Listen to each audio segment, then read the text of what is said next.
पूजन विधि पूर्ण हो गई है। बाईं ओर से लोग निकल कर आ रहे हैं, यहाँ कुर्सियों पर बैठेंगे। इधर अंदर कुर्सी पर बैठ जाए, उधर से आना था, उधर से प्रवेश कर जाइए, सामने रास्ता खुला है। श्री राम राम रघुनंदन राम राम, श्री राम राम भरताग्रज राम राम, श्री राम राम रणकर्कश राम राम, श्री राम राम शरणं भव राम राम, श्री रामचंद्र चरणौ मनसा स्मरामि, श्री रामचंद्र चरणौ वचसा गृह्णामि, श्री रामचंद्र चरणौ शिरसा नमामि, श्री रामचंद्र चरणौ शरणं प्रपद्ये। माता रामो मत्पिता रामचंद्रः, स्वामी रामो मत्सखा रामचंद्रः, सर्वस्वं मे रामचंद्रो दयालुर्नान्यं जाने नैव जाने न जाने। लोकाभिरामम् रणरंगधीरं राजीवनेत्रं रघुवंशनाथं कारुण्यरूपं करुणाकरं तं श्रीरामचन्द्रं शरणं प्रपद्ये। भगवान श्री राम की प्राण प्रतिष्ठा हो चुकी है। दर्शन कीजिए भगवान श्री राम का, जो कि राघव स्वरूप में इस वक्त आपके समक्ष सभी को दर्शन दे रहे हैं। रघुपति राघव राजा राम, पतित पावन सीता राम। राघव रूप में मां कौशल्या के राघव, वही नाम जो मां कौशल्या ने उन्हें दिया, उसी राघव को आप इस वक्त 5 वर्ष के बाल रूप में इस वक्त देख रहे हैं। अद्भुत छवि। निश्चित तौर से, और इन्हीं को वर्णित किया गया है कि नवकंज लोचन कंज मुख कर कंज पद कंजारूढ़म, कंदर्प अगणित अमित छवि नवनील नीरद सुंदरम, पटपीट मानहु तड़ित रुचि सुचि नवमी जनक सुतावरम। भक्तवत्सल के सामने भाव विह्वल प्रधानमंत्री नरेंद्र मोदी पुष्पांजलि अर्पित कर रहे हैं, श्रद्धांजलि अर्पित कर रहे हैं, जलांजलि अर्पित कर रहे हैं समूचे राष्ट्र की ओर से। और निश्चित तौर से इसी क्षण का इंतजार शताब्दियों से समूचे राष्ट्र को था, समूचे विश्व मानवता को था। जय राम रमा रमणम शमनम भवताप भयाकुल पाहि जनम अवधेश सुरेश रमेश विभो शरणागत मागत पाहि प्रभो। निश्चित तौर से समूचे राष्ट्र की समेकित शक्ति का, समूचे सनातन संस्कृति का आज अभ्युदय का दिन है और कहा गया है कि तन की शक्ति, हृदय की श्रद्धा, आत्म तेज की धारा आज जगा है जग जननी का सोया भाग्य सितारा। कोटि पुष्प चढ़ रहे देव को शुभ चरणों पर, कोटि चरण बढ़ रहे ध्येय की ओर निरंतर।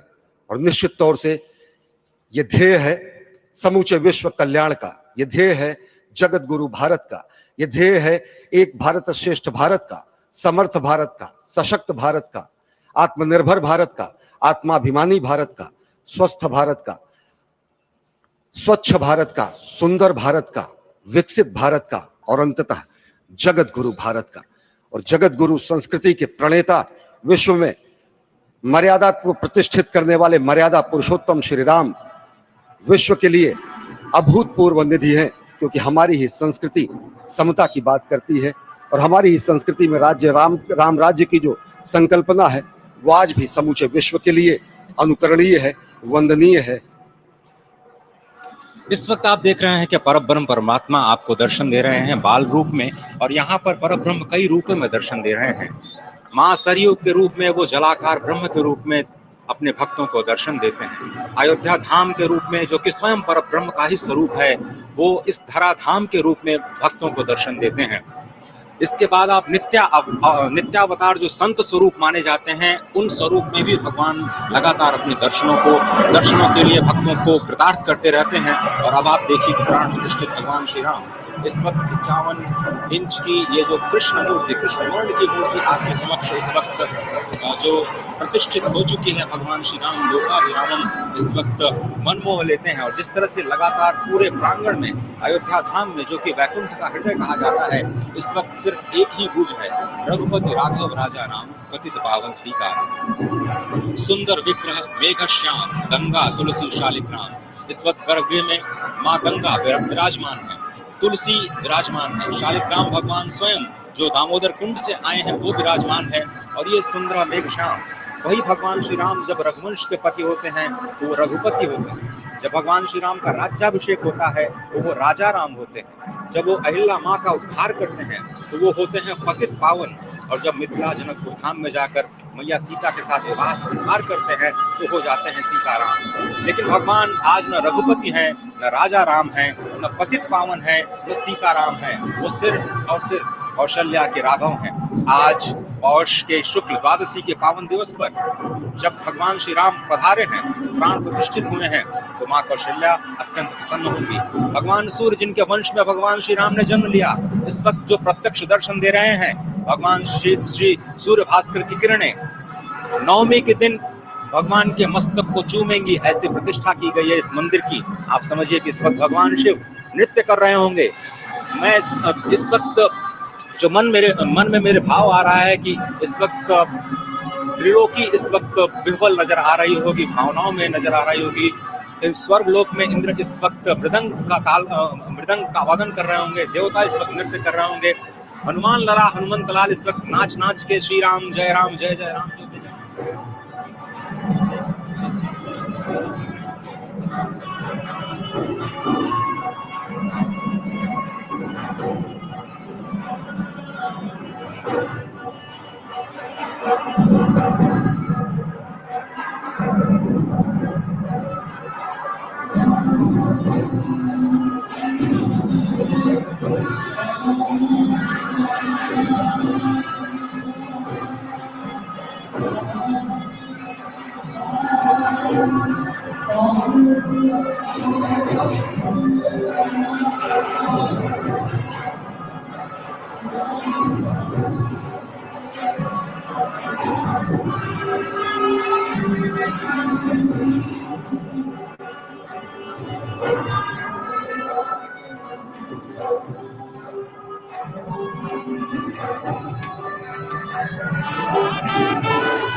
सभी का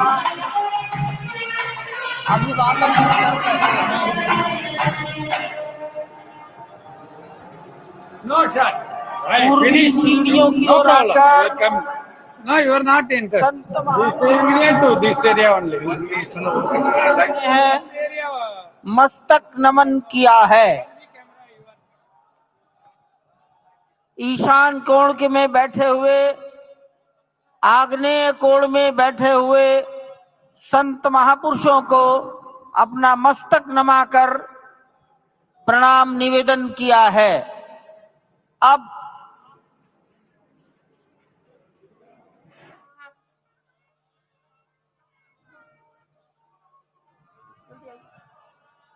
जल्दी आई पीछे से आ गई।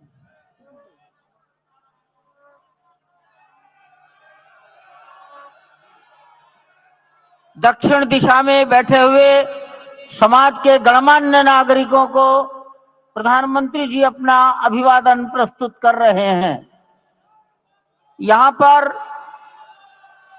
देश की लगभग 150 परंपराओं के संत और सभी विधाओं के श्रेष्ठ पुरुष उपस्थित हैं। स्वस्ति वाचन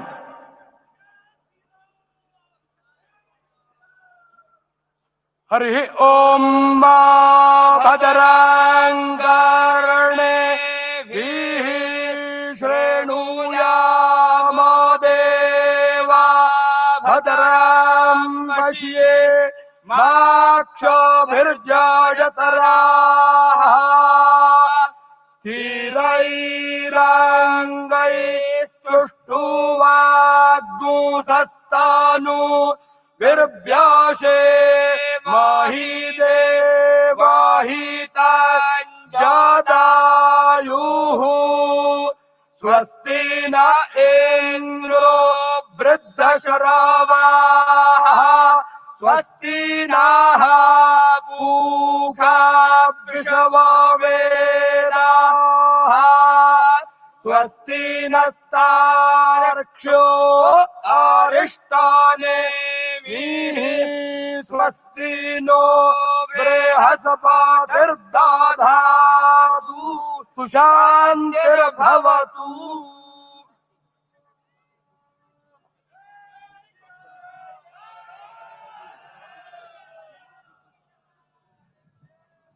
हमारे ट्रस्ट के ट्रस्टी पूज्य स्वामी गोविंद देव गिरी जी महाराज,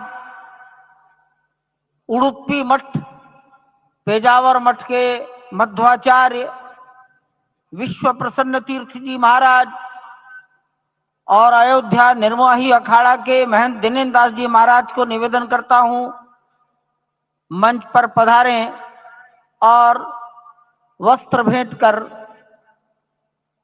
अपना सम्मान, अपनी कृतज्ञता ज्ञापन करें मंच पर बैठे हुए महानुभावों के प्रति। पूज्य गोविंद देव जी महाराज, माननीय प्रधानमंत्री जी के लिए, विश्व प्रसन्न तीर्थ जी महाराज डॉक्टर मोहन राव भागवत के लिए, महंत दिनेन्द्र दास जी महाराज, माननीय मुख्यमंत्री योगी जी के लिए वस्त्र, मालूम है उनको मालूम है।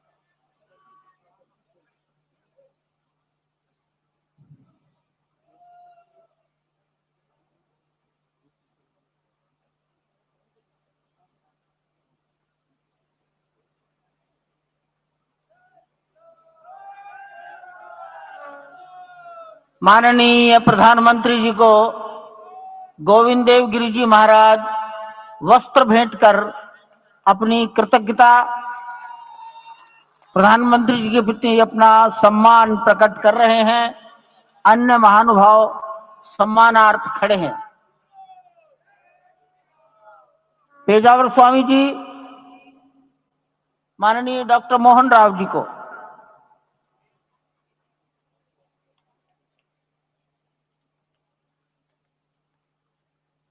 महंत दिनेन्द्र दास जी योगी आदित्यनाथ जी के प्रति,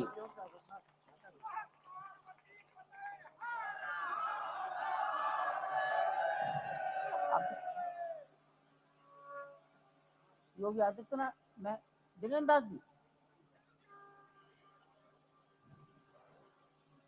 यही है।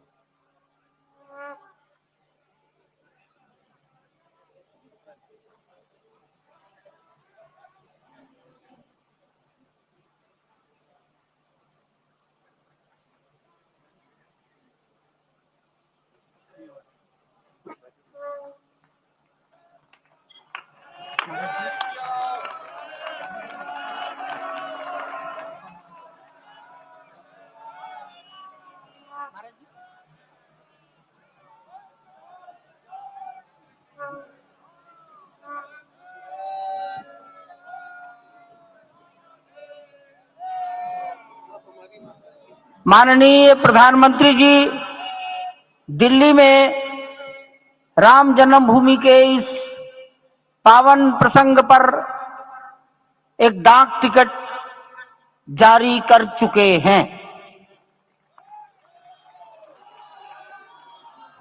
उत्तर प्रदेश सरकार की ओर से योगी आदित्यनाथ जी महाराज, माननीय मुख्यमंत्री, माननीय प्रधानमंत्री जी और डॉक्टर मोहन राव भागवत को सम्मान में 2 चिन्ह भेंट करेंगे।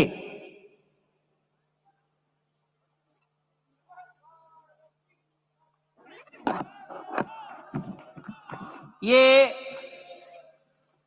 राम जन्मभूमि मंदिर के चांदी के 2 बड़े मॉडल हैं।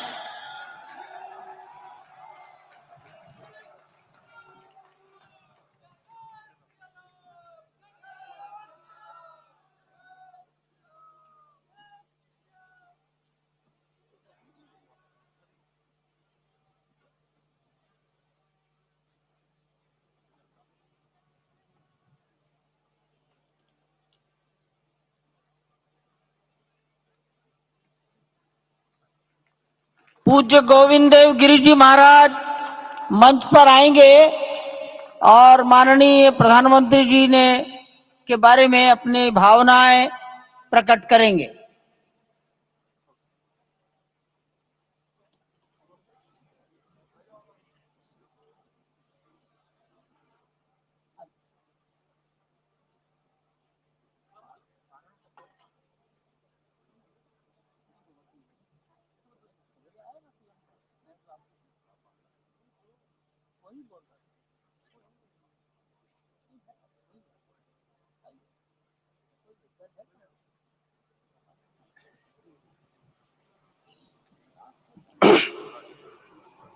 आपदामपहर्तारम दातारम सर्वसंपदाम लोकाभिरामम श्रीरामम भूयो भूयो नमाम्यहम्।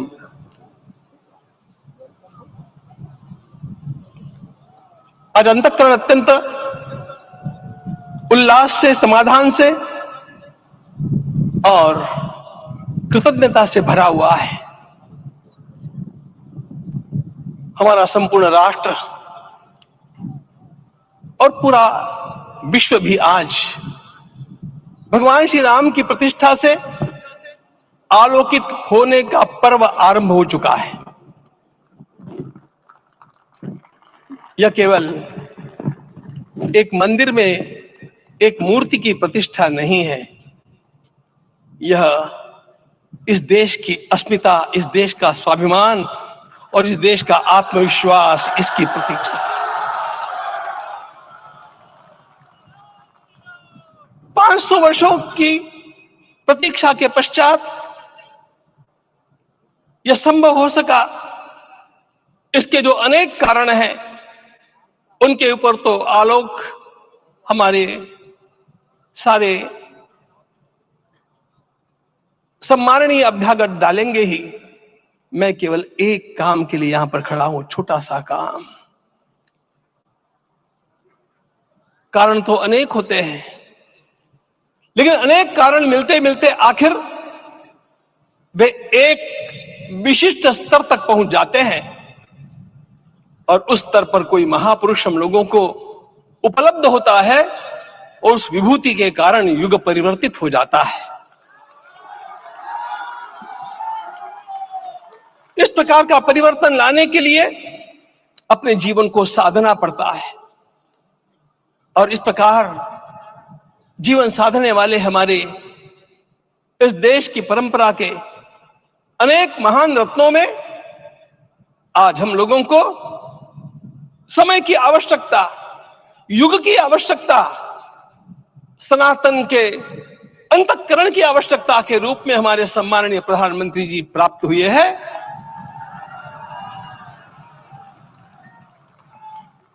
यह केवल इस देश का नहीं, यह संपूर्ण विश्व का सौभाग्य है कि आज एक ऐसा राजदर्शी हम लोगों को प्राप्त हुआ।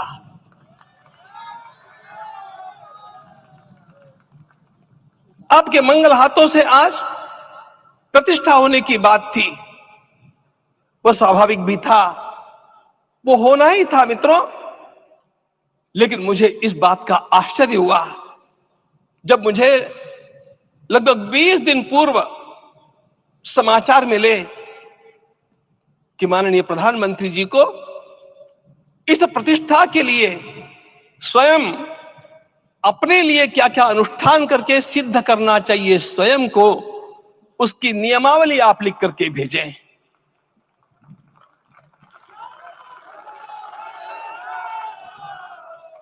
जिस प्रकार का हमारे देश का राजनीतिक माहौल है, कोई भी आकर के किसी भी समय कुछ भी कर्म करके चला जाता है, वो उद्घाटन हो चाहे पौधारोपण हो चाहे कुछ भी हो, लेकिन उसके लिए मैं अपने को सिद्ध करूं, इस प्रकार की भावना कहां होती है?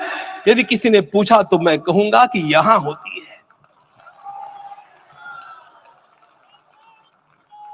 भगवान श्री राम की प्रतिष्ठा करनी है। भारतीय जीवनादर्शों के सर्वोच्च आदर्श भगवान श्री राम है और इन समस्त जीवनादर्शों की प्रतिष्ठा करने के समान ही यहां की प्रतिष्ठा रही है। इसलिए एक महान विभूति को ऐसे लगा कि मैं अपने को भी साधूं। मैं कर्मणा मनसा वाचा, कर्म से, मन से और वाणी से अपने को उसके लिए शुद्ध बनाऊं, सिद्ध बनाऊं, और उसका मार्ग तप ही है। भगवत गीता ने कहा यज्ञ दान तप कर्म न त्याज्यम कार्य में तत्। तप से ही विशेष परिशुद्धि होती है। आज मुझे आपको बतलाने समय अंतःकरण गदगद होने की अनुभूति हो रही है। मैंने तो कहा था, हम लोगों ने महापुरुषों से परामर्श करके लिखा था, आपको केवल 3 दिन का उपवास करना है। आपने 11 दिन का संपूर्ण उपोषण किया। हमने 11 दिन एक मुक्त रहने के लिए कहा था, उन्होंने अन्न का ही त्याग कर दिया। महाभारत में कहा गया है अनशन ये सबसे बड़ा तप है, अनशन। और उसको उनके जीवन में साकार होते हुए मैंने केवल देखा नहीं, मैं थोड़ा तार्किक हूं। आपकी परम पूजनीय माता जी से मिलकर के मैंने उसको रिकन्फर्म भी किया था कि आपका ये अभ्यास 40 वर्षों का है। ऐसा तपस्वी कोई राष्ट्रीय नेता प्राप्त होना यह सामान्य बात नहीं है। वे इन दिनों में हमने कहा था कि आपको विदेश प्रवास नहीं करना चाहिए, क्योंकि सांसर्गिक दोष भी आते हैं। विदेश प्रवास टाल दिया सांसर्गिक देशों के इस दोषों की संभावना के कारण, लेकिन दिव्य देशों का प्रवास ऐसा किया। नासिक से आरंभ किया, गुरुवायूर गए, श्रीरंगम गए, रामेश्वरम गए। इन सारे स्थानों पर जाकर के वहां के परमाणुओं को लेकर के और पूरी भारत माता के हर कोनों में जाकर के मानो वे निमंत्रण दे रहे थे कि आइए दिव्य आत्माओं, अयोध्या पधारिए और हमारे राष्ट्र को महान बनाने के लिए आशीर्वाद दीजिए।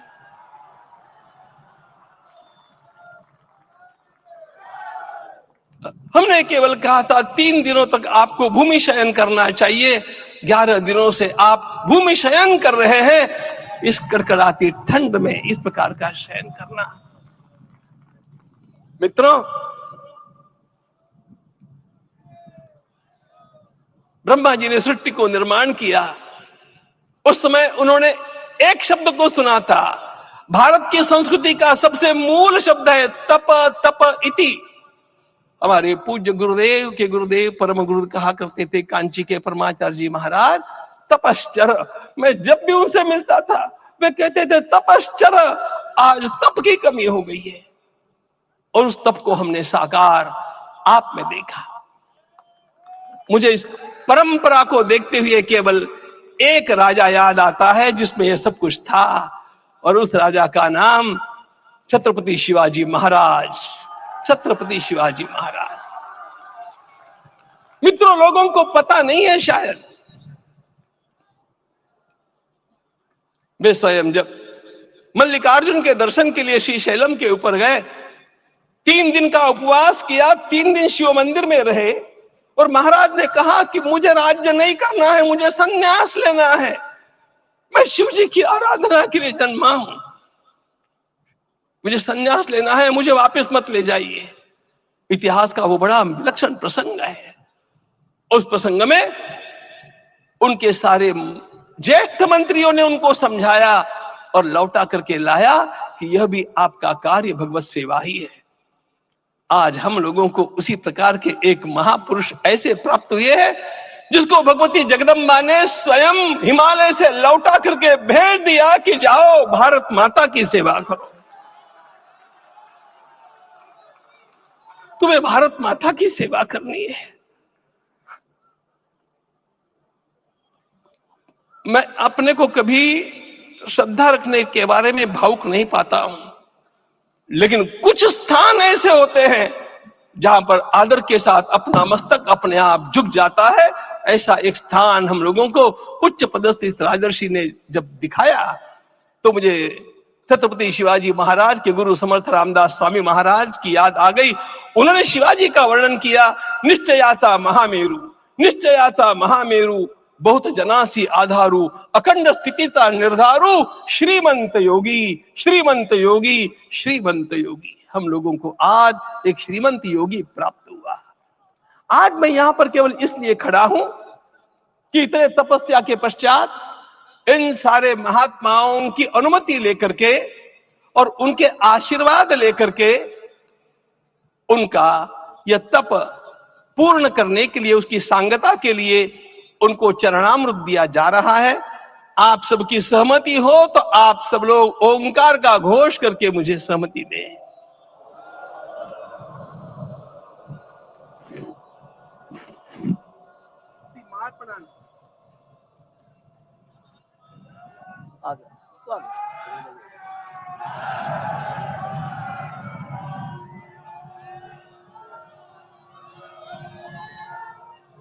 अपना उपवास पूर्ण कर रहे हैं माननीय प्रधानमंत्री जी। 11 दिवसीय उपवास को वो पूर्ण कर रहे हैं।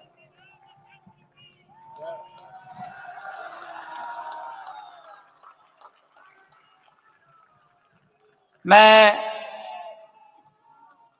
श्री राम जन्मभूमि तीर्थ क्षेत्र के अध्यक्ष पूज्य महंत नृत्य गोपाल दास जी महाराज, मणिराम छावनी अयोध्या के श्री महंत के चरणों में निवेदन करता हूं आशीर्वचन के लिए।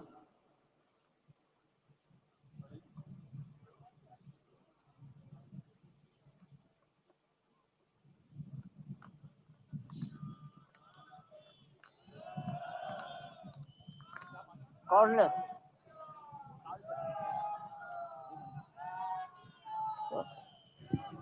हो गया।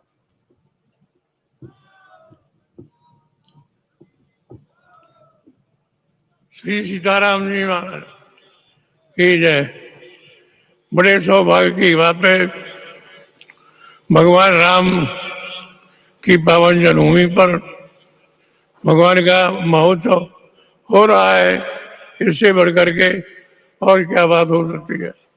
वास्तव में भगवान की लीला ऐसी है, इसका वर्णन नहीं किया जा सकता है। इसलिए हम सभी लोग भगवान राम की पावन जन्मभूमि पर हृदय से अपना स्नेह, अपनी श्रद्धा समर्पित करते हैं। माननीय मुख्यमंत्री योगी आदित्यनाथ जी महाराज।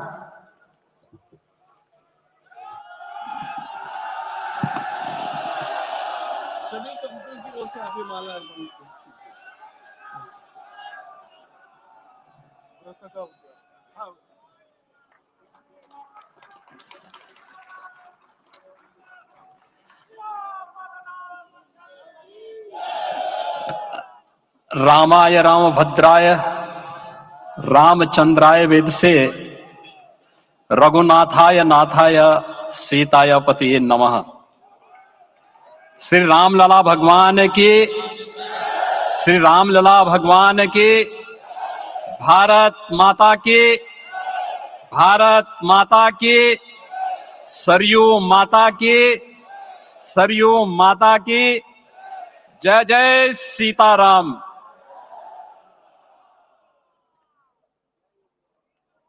रामोत्सव के आज के इस कार्यक्रम के मुख्य अतिथि दुनिया के सबसे लोकप्रिय राजनेता भारत के माननीय प्रधानमंत्री आदरणीय श्री नरेंद्र मोदी जी, राष्ट्रीय स्वयंसेवक संघ के माननीय सरसंघ चालक श्रद्धेय डॉक्टर मोहन भागवत जी, प्रदेश की माननीय राज्यपाल श्रीमती आनंदीबेन पटेल जी, श्री राम जन्मभूमि तीर्थ क्षेत्र न्यास के अध्यक्ष पूज्य महंत नृत्य गोपाल दास जी, श्री राम जन्मभूमि तीर्थ क्षेत्र न्यास के कोषाध्यक्ष पूज्य स्वामी गोविंद देव गिरी जी, महासचिव सम्मान्य श्री चंपत राय जी,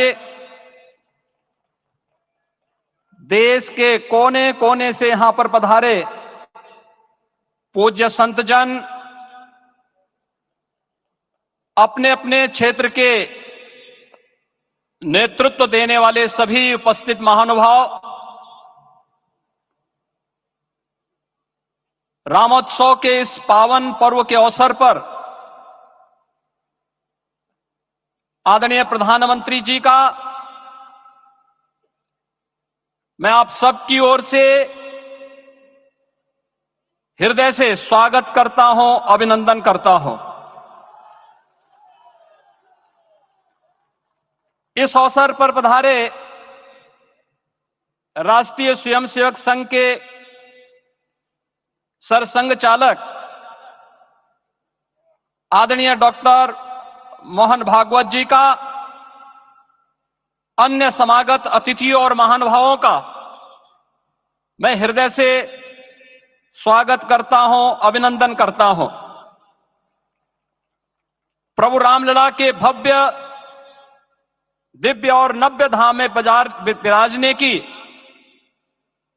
आप सभी को कोटि कोटि बधाई।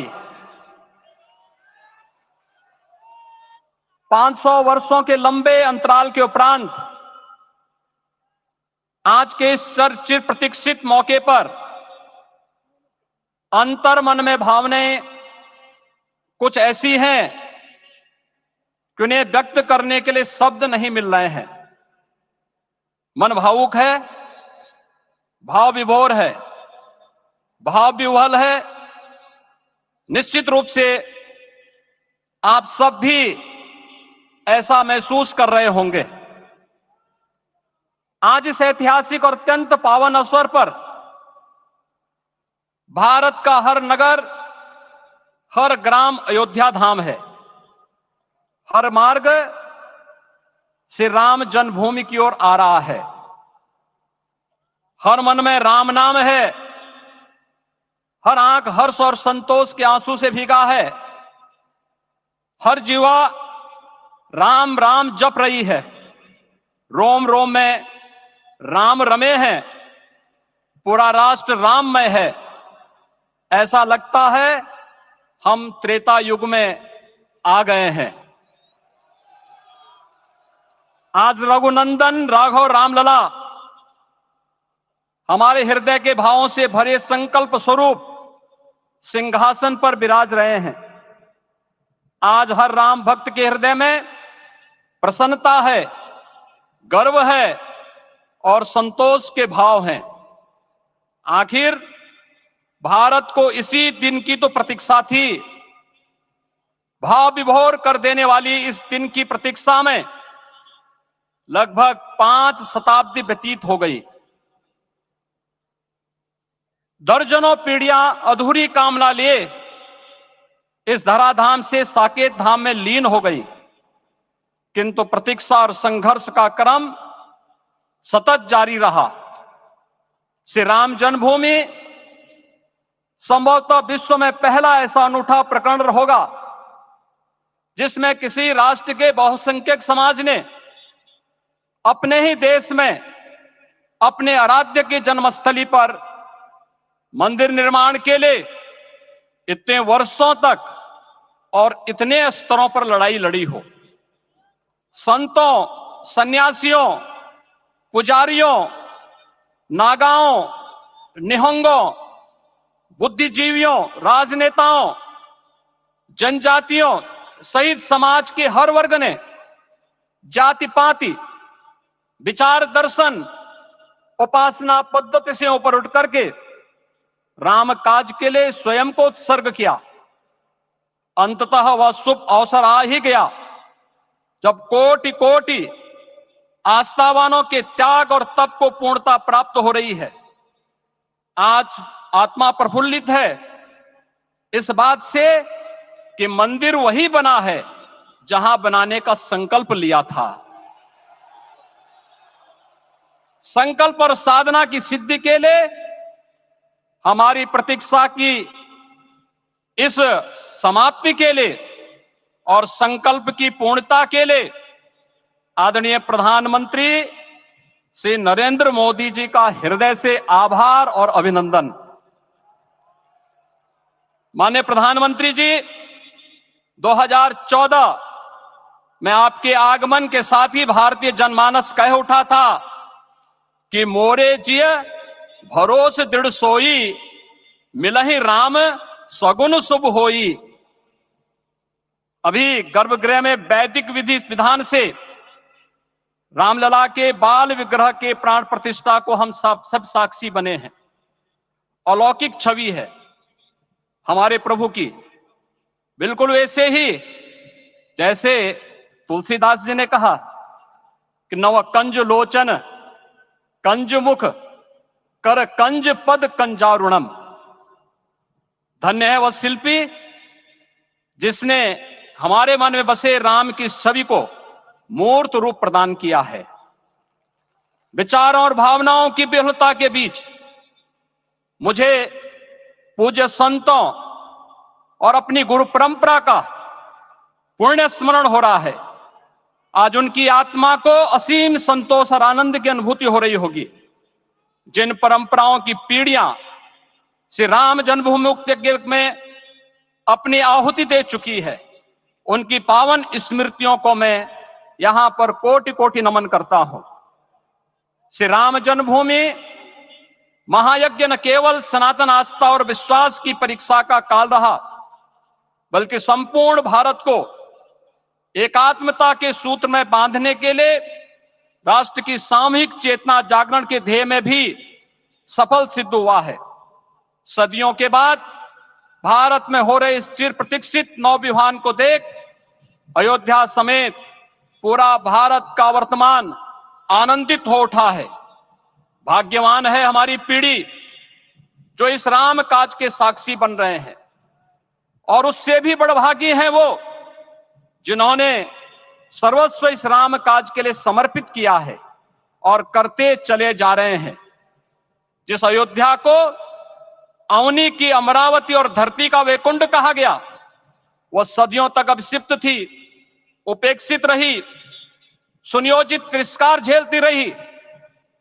अपनी ही भूमि पर सनातन आस्था पद्दलित होती रही, चोटिल होती रही, किंतु राम का जीवन हमें संयम की शिक्षा देता है और भारतीय समाज ने संयम बनाए रखा। लेकिन हर एक दिन के साथ ही हमारा संकल्प और भी दृढ़ होता गया, और आज देखिए पूरी दुनिया अयोध्या के वैभव को निभा रही है। हर कोई अयोध्या आने को आतुर है। आज अयोध्या में त्रेतायुगीन वैभव उतर आया है। दिख रहा है यह धर्मनगरी विश्व की सांस्कृतिक राजधानी के रूप में प्रतिष्ठित हो रही है। पूरा विश्व दिव्य और भव्य अयोध्या का साक्षात्कार कर रहा है। आज जिस सुनियोजित एवं तीव्र गति से अयोध्यापुरी का विकास हो रहा है, वह प्रधानमंत्री जी के दृढ़ संकल्प, इच्छा शक्ति और दूरदर्शिता के बिना संभव नहीं था। कुछ वर्ष पहले कल्पना से परे था कि अयोध्या में एयरपोर्ट होगा, यहां के नगर के भीतर 4 लेन की सड़कें होंगी, सरयू जी में क्रूज चलेंगे, अयोध्या की खोई गरिमा वापस आएगी। लेकिन मित्रों, डबल इंजन की सरकार के प्रयास से आज आप सबके सहयोग से यह सब साकार हुआ है। सांस्कृतिक अयोध्या, आयुष्मान अयोध्या, स्वच्छ अयोध्या, सक्षम अयोध्या, सुरम्य अयोध्या, सुगम्य अयोध्या, दिव्य अयोध्या और भव्य अयोध्या के रूप में पुनरुद्धार के लिए हजारों करोड़ रुपए वर्तमान में यहां पर भौतिक विकास के लिए लग रहे हैं। राम जी की पेड़ी, नया घाट, गुप्तार घाट, ब्रह्मकुंड, भरत कुंड, सूरज कुंड, विभिन्न कुंडों के कायाकल्प, संरक्षण, संचालन, रखरखाव के कार्य हो रहे हैं। रामायण परंपरा की कल्चरल मैपिंग कराई जा रही है। राम वनगमन पथ पर रामायण वीथिका का निर्माण हो रहा है। नई अयोध्या में पुरातन संस्कृति और सभ्यता को संरक्षण तो हो ही रहा है, भविष्य की जरूरतों को देखते हुए आधुनिक पैमाने के अनुसार सभी नगरीय सुविधाएं भी विकसित हो रही हैं। इस मोक्षदायिनी नगरी को आदरणीय प्रधानमंत्री जी की प्रेरणा से अब सोलर सिटी के रूप में भी विकसित किया जा रहा है। पूरी अयोध्या में विश्व के सनातन आस्थावानों, संतों, पर्यटकों, शोधार्थियों, जिज्ञासुओं के प्रमुख केंद्र के रूप में इसे बनाने की ओर से अग्रसर किया जा रहा है। यह एक नगर या तीर्थ भर का विकास नहीं है, यह उस विश्वास की विजय है जिसे सत्यमेव जयते के रूप में भारत के राज चिन्ह में अंगीकार किया गया है। यह लोक आस्था और जन विश्वास का विजय है, भारत के गौरव की पुनर्प्रतिष्ठा है। अयोध्या का दिव्य दीपोत्सव नए भारत की सांस्कृतिक पहचान बन रहा है और श्री रामलला की प्राण प्रतिष्ठा का समारोह भारत की सांस्कृतिक अंतरात्मा को समरस की एक अभिव्यक्ति सिद्ध कर रहा है। श्री राम जन्मभूमि मंदिर की स्थापना भारत के सांस्कृतिक पुनर्जागरण का आध्यात्मिक अनुष्ठान है। यह राष्ट्र मंदिर है। निसंदेह श्री रामलला विग्रह की प्राण प्रतिष्ठा राष्ट्रीय गौरव का एक ऐतिहासिक अवसर है। निश्चिंत रहिए, प्रभु राम की कृपा से अब कोई अयोध्या की परिक्रमा में बाधा नहीं बन पाएगा। अयोध्या की गलियों में अब गोलियों की गड़गड़ाहट नहीं होगी, कर्फ्यू नहीं लगेगा, अपितु यहां दीपोत्सव, रामोत्सव और यहां की गलियों में श्री राम नाम संकीर्तन से यहां की गलियां गुंजायमान होंगी, क्योंकि अवधपुरी का मैं रामलला का विराजना राम राज्य की स्थापना की उद्घोषणा भी है। राम राज्य बैठे त्रिलोका, हर्षित भये गए सब शोका। राम राज्य भेदभाव रहित समृद्ध समाज का द्योतक है और हमारे यशस्वी प्रधानमंत्री जी की नीतियों, विचारों और योजनाओं का आधार है। भव्य दिव्य राम जन्मभूमि मंदिर के स्वप्न को साकार रूप देने में योगदान देने वाले सभी वास्तुविदों, अभियंताओं, शिल्पियों और श्री राम जन्मभूमि तीर्थ क्षेत्र न्यास के सभी पदाधिकारियों को हृदय से धन्यवाद। पुनः आप सभी को रामलला के विराजने की इस ऐतिहासिक पुण्य घड़ी की बधाई। आदरणीय प्रधानमंत्री जी, आदरणीय सरसंघ चालक जी, माननीय राज्यपाल महोदया और आप सभी महानुभावों का मैं एक बार फिर से हृदय से स्वागत और अभिनंदन करते हुए हम सब जो संकल्प पूर्वजों ने लिया था उसकी सिद्धि की भी सभी को बधाई देते हुए प्रभु के चरणों में एक बार पुनः नमन करते हुए पूरे प्रदेश और देशवासियों को आज के इस रामोत्सव के अवसर पर कोटि कोटि बधाई और अभिनंदन देते हुए अपनी वाणी को विराम देता हूं। जय जय सीताराम। राष्ट्रीय स्वयंसेवक संघ के सरसंघ चालक डॉक्टर मोहन राव भागवत जी।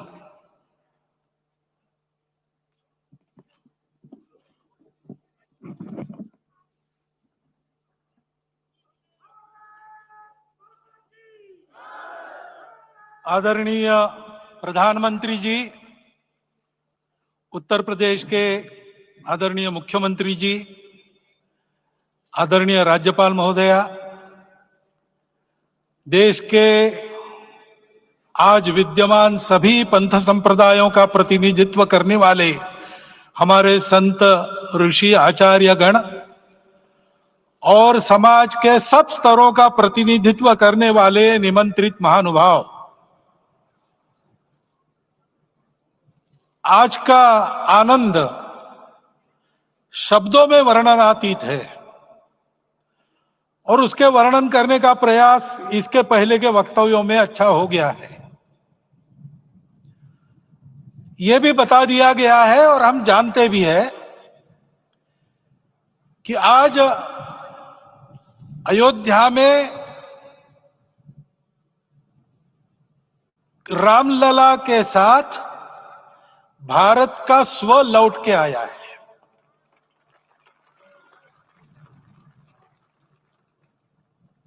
और संपूर्ण विश्व को त्रासदी से राहत देने वाला एक नया भारत खड़ा होके रहेगा, इसका प्रतीक आज का कार्यक्रम बन गया है। ऐसे समय में आपके उत्साह का, आपके आनंद का वर्णन कोई नहीं कर सकता। हम यहां पर अनुभव कर रहे, पूर्ण देश में यही वातावरण है।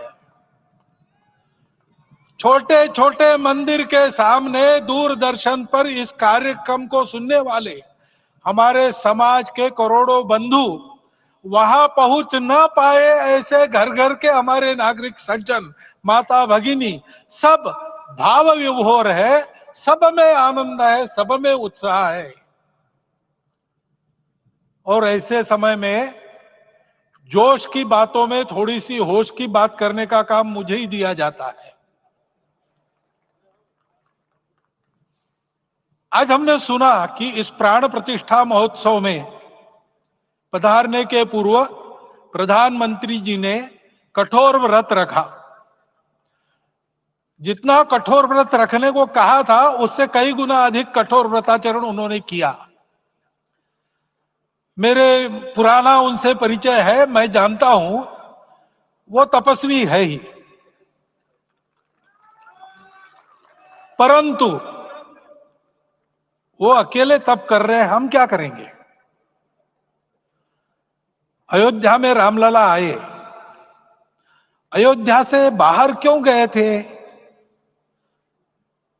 रामायण में क्यों गए थे बाहर?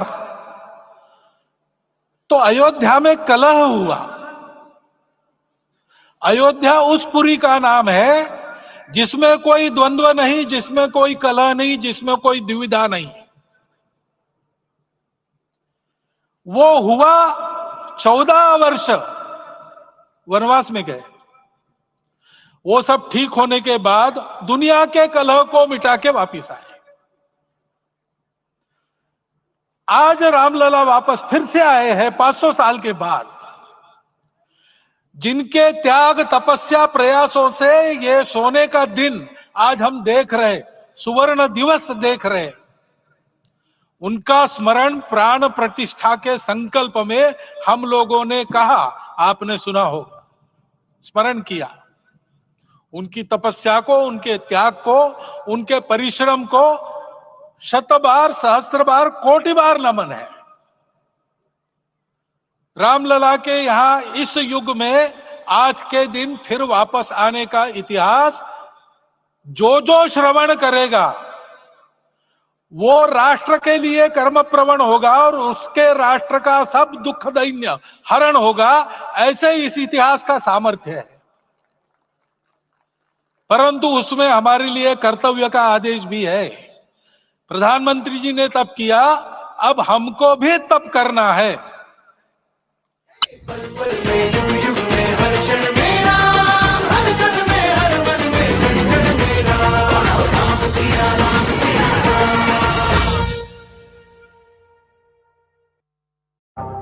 Bolo Ram Ram Ram, Bolo Sham Sham Sham. Everybody sings along with him, and he's been doing it for more than 4.5 decades now. It's a special moment for all of us, but perhaps it will be more special for you, Anup Jalota ji. Namaste. Jai Hind. This is Anand Narsimhan. Thank you so much for your time. आपको कैसा महसूस हो रहा है? आज तो एक बहुत ही खास दिन है। आज का दिन बहुत विशेष है, ऐतिहासिक है। जो लोग इसे सामने देखेंगे बस उनका कल्याण है। बहुत ही बड़ी बात है उनके जीवन में। मैं अपने को बहुत भाग्यशाली समझता हूँ कि मुझे आज प्रधानमंत्री जी ने निमंत्रण भेजा है और मैं यहाँ पहुंच गया हूँ। अब रास्ते में हूँ और मंदिर की ओर मेरी कार बढ़ रही है।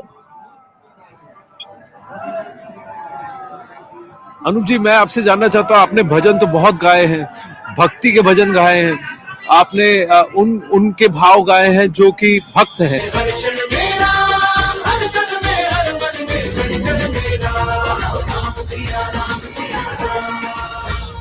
के उसका अहंकार पालने वाले नहीं थे।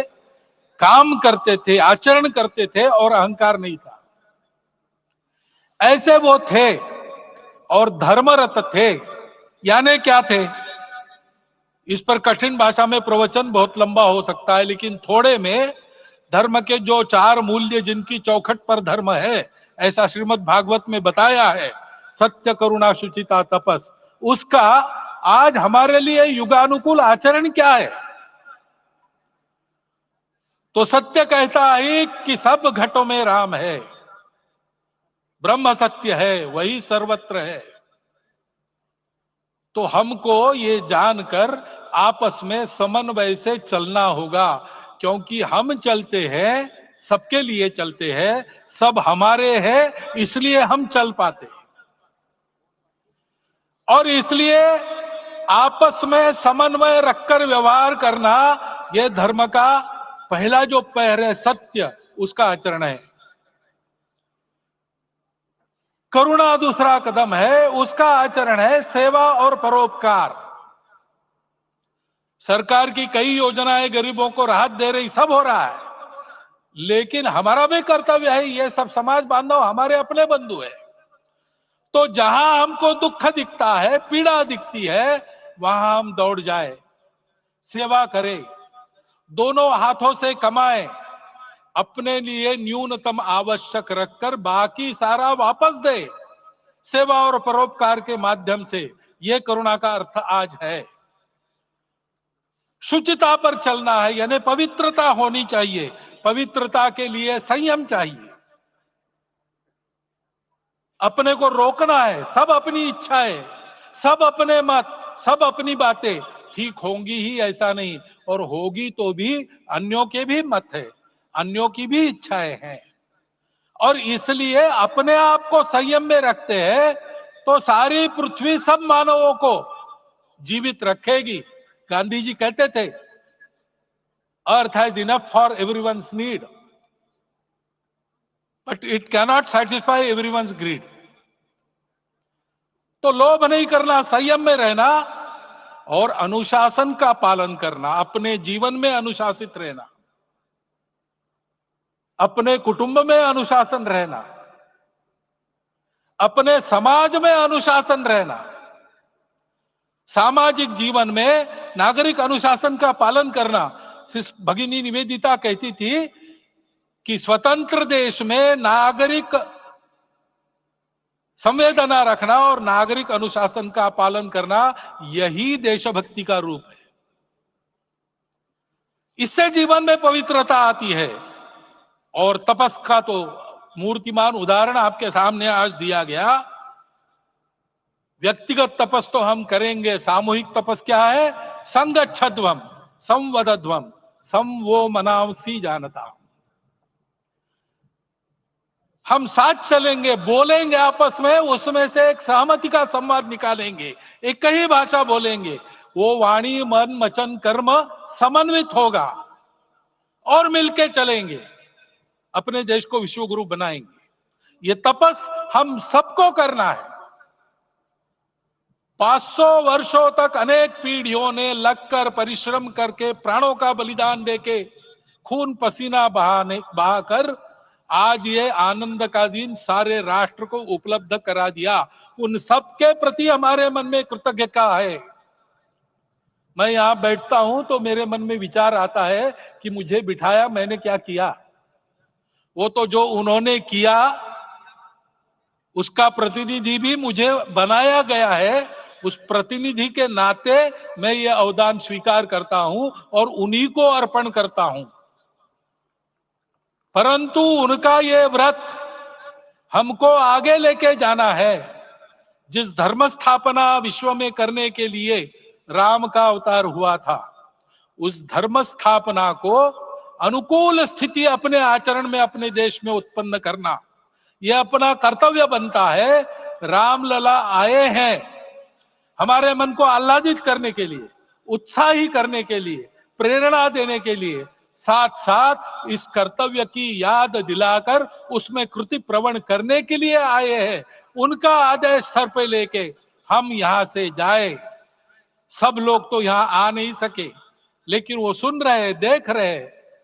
अभी इसी क्षण से इस व्रत का पालन हम करेंगे तो मंदिर निर्माण पूरे होते होते विश्व गुरु भारत का निर्माण भी पूरा हो जाएगा। इतनी क्षमता हम सबकी है। इसका मैं एक बार स्मरण देता हूं, आप सबको धन्यवाद देता हूं और मेरे 4 शब्द समाप्त करता हूं। भारत के यशस्वी प्रधानमंत्री माननीय नरेंद्र भाई मोदी जी अपने मनोभाव प्रकट करेंगे।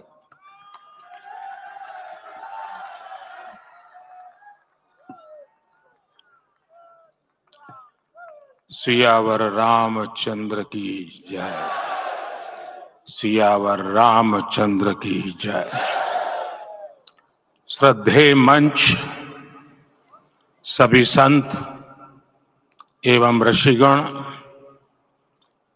यहाँ उपस्थित और विश्व के कोने कोने में हम सबसे साथ जुड़े हुए सभी राम भक्त, आप सबको प्रणाम, आप सबको राम राम।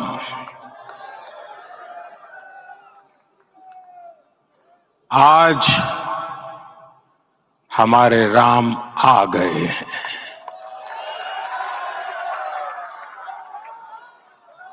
सदियों की प्रतीक्षा के बाद हमारे राम आ गए हैं। सदियों का अभूतपूर्व धैर्य, अनगिनत बलिदान, त्याग और तपस्या के बाद हमारे प्रभु राम आ गए हैं। इस शुभ घड़ी की आप सभी को, समस्त देशवासियों को बहुत बहुत बधाई। मैं अभी गर्भगृह में ईश्वरीय चेतना का साक्षी बनकर आपके सामने उपस्थित हुआ हूं। कितना कुछ कहने को है, लेकिन कंठ अवरुद्ध है। मेरा शरीर अभी भी स्पंदित है, चित्त अभी भी उस पल में लीन है।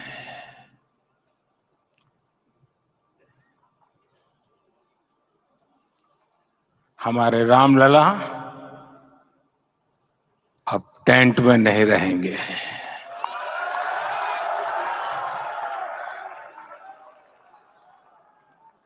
हमारे रामलला अब इस दिव्य मंदिर में रहेंगे।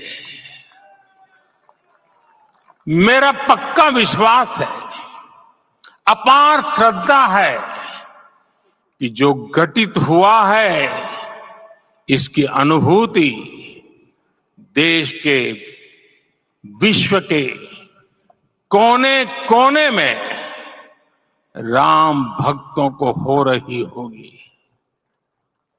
ये क्षण अलौकिक है, ये पल पवित्रतम है। ये माहौल, ये वातावरण, ये ऊर्जा, ये घड़ी प्रभु श्री राम का हम सब पर आशीर्वाद है। 22 जनवरी 2024 का ये सूरज एक अद्भुत आभा लेकर आया है। 22 जनवरी 2024 ये कैलेंडर पर लिखी एक तारीख नहीं, ये एक नए काल चक्र का उद्गम है।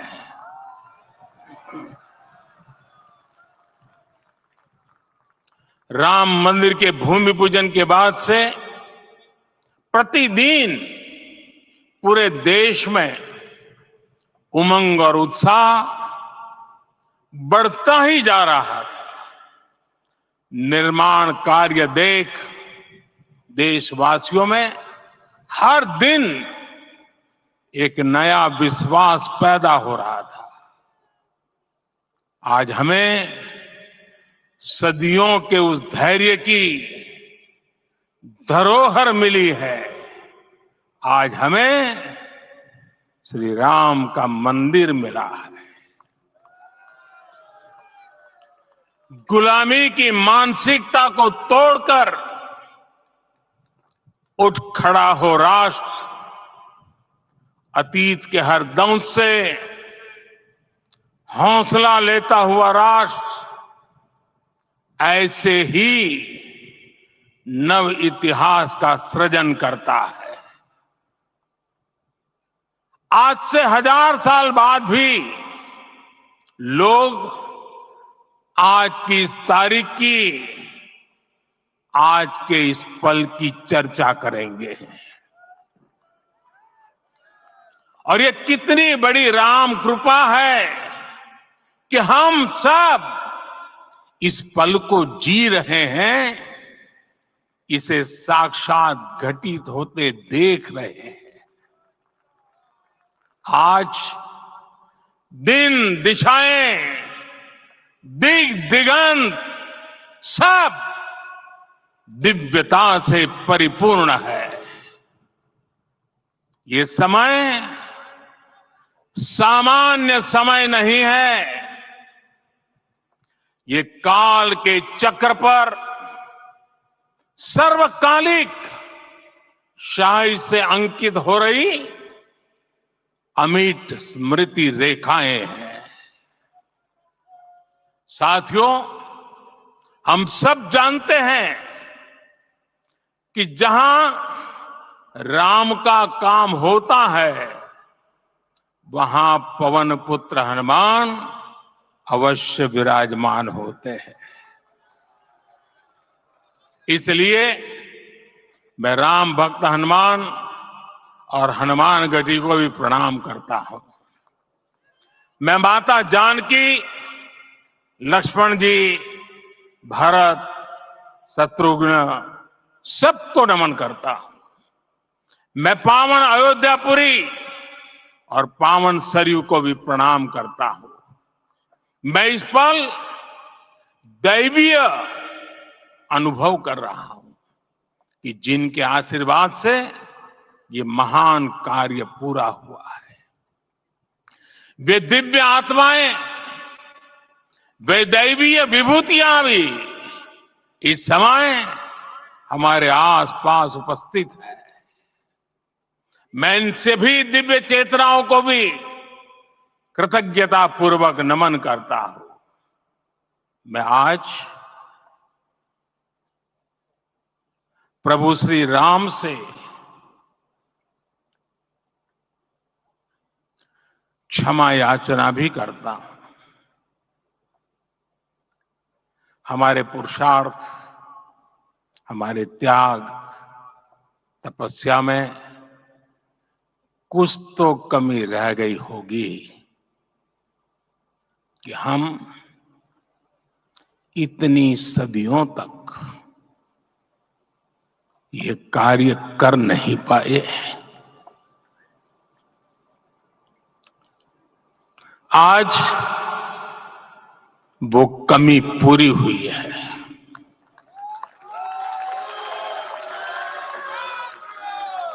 मुझे विश्वास है प्रभु राम आज हमें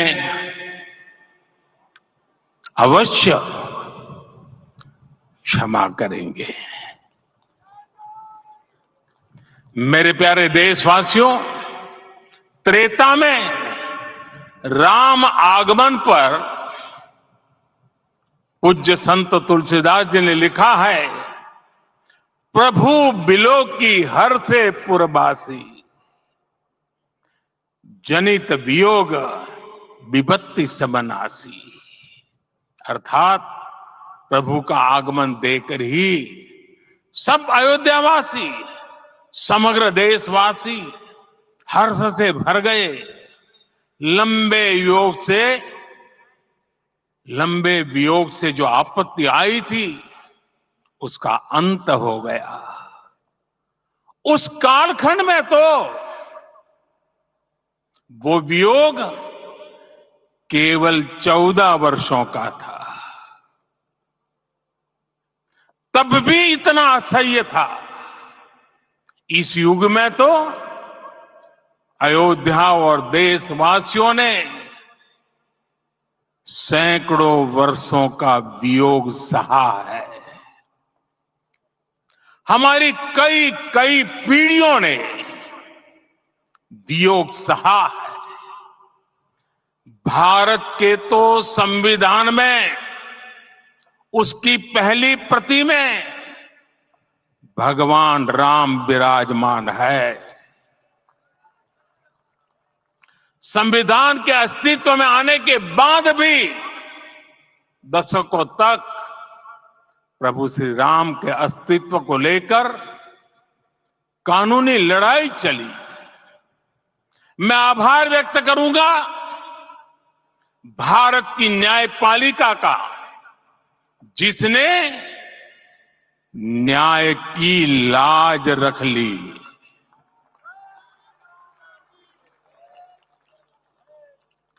न्याय के पर्याय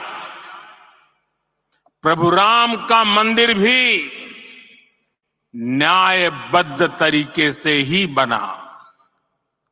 साथियों, आज गांव-गांव में एक साथ कीर्तन संकीर्तन हो रहे हैं। आज मंदिरों में उत्सव हो रहे हैं, स्वच्छता अभियान चलाए जा रहे हैं। पूरा देश आज दीपावली मना रहा है। आज शाम घर घर राम ज्योति प्रज्वलित करने की तैयारी है। कल मैं श्री राम के आशीर्वाद से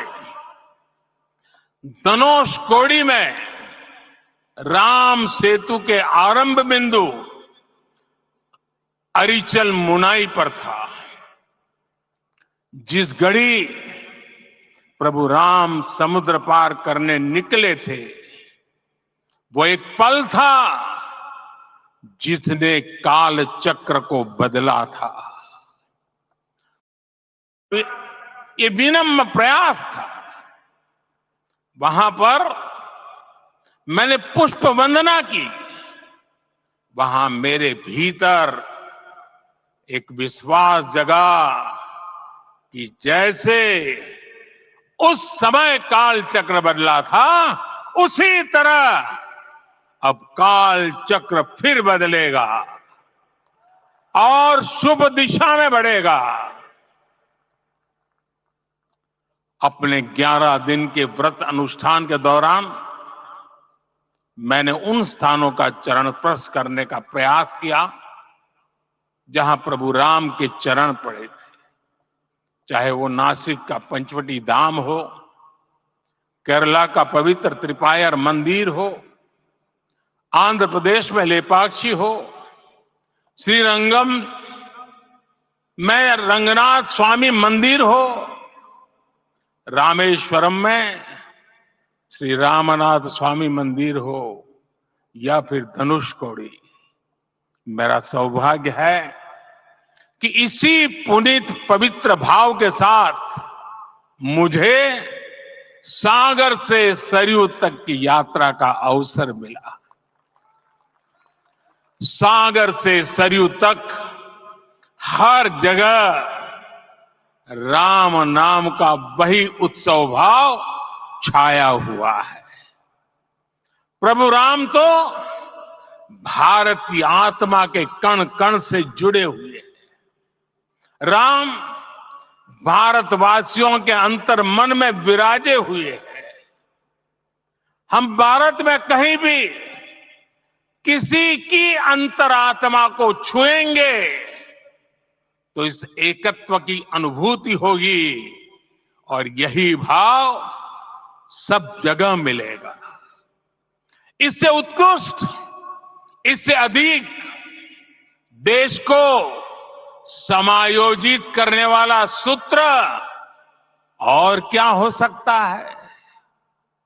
मेरे प्यारे देशवासियों, मुझे देश के कोने कोने में अलग अलग भाषाओं में रामायण सुनने का अवसर मिला है, लेकिन विशेषकर पिछले 11 दिनों में रामायण अलग अलग भाषा में अलग राज्यों से मुझे विशेष रूप से सुनने का मौका मिला।